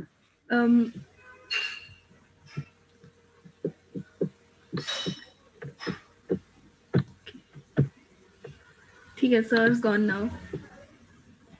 बोलो जो बोलना है. Sure. No, he's not here. Okay. Let me change the privacy ones. Enable waiting room. Please. Okay. Okay, finally. iPhone. Yeah, I cannot say iPhone. ठीक है.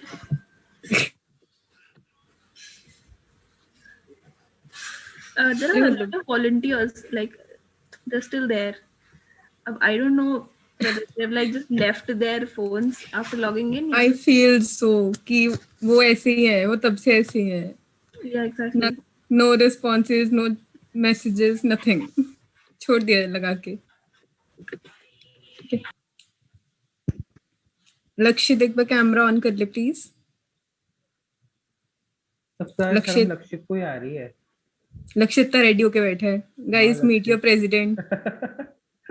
It's a sort of informal session now. तो हाँ basically ये informal session में दिखाएंगे लोग. Informal में भी नहीं बोलते. एंड देन दे सेड कि हमारे को टीम हमारे साथ इंटरेक्ट नहीं करती है. यार I saw a message on group. नहीं बोलते हैं पर ग्रुप को ऐसे फ्लड कर देते हैं ना ये लोग.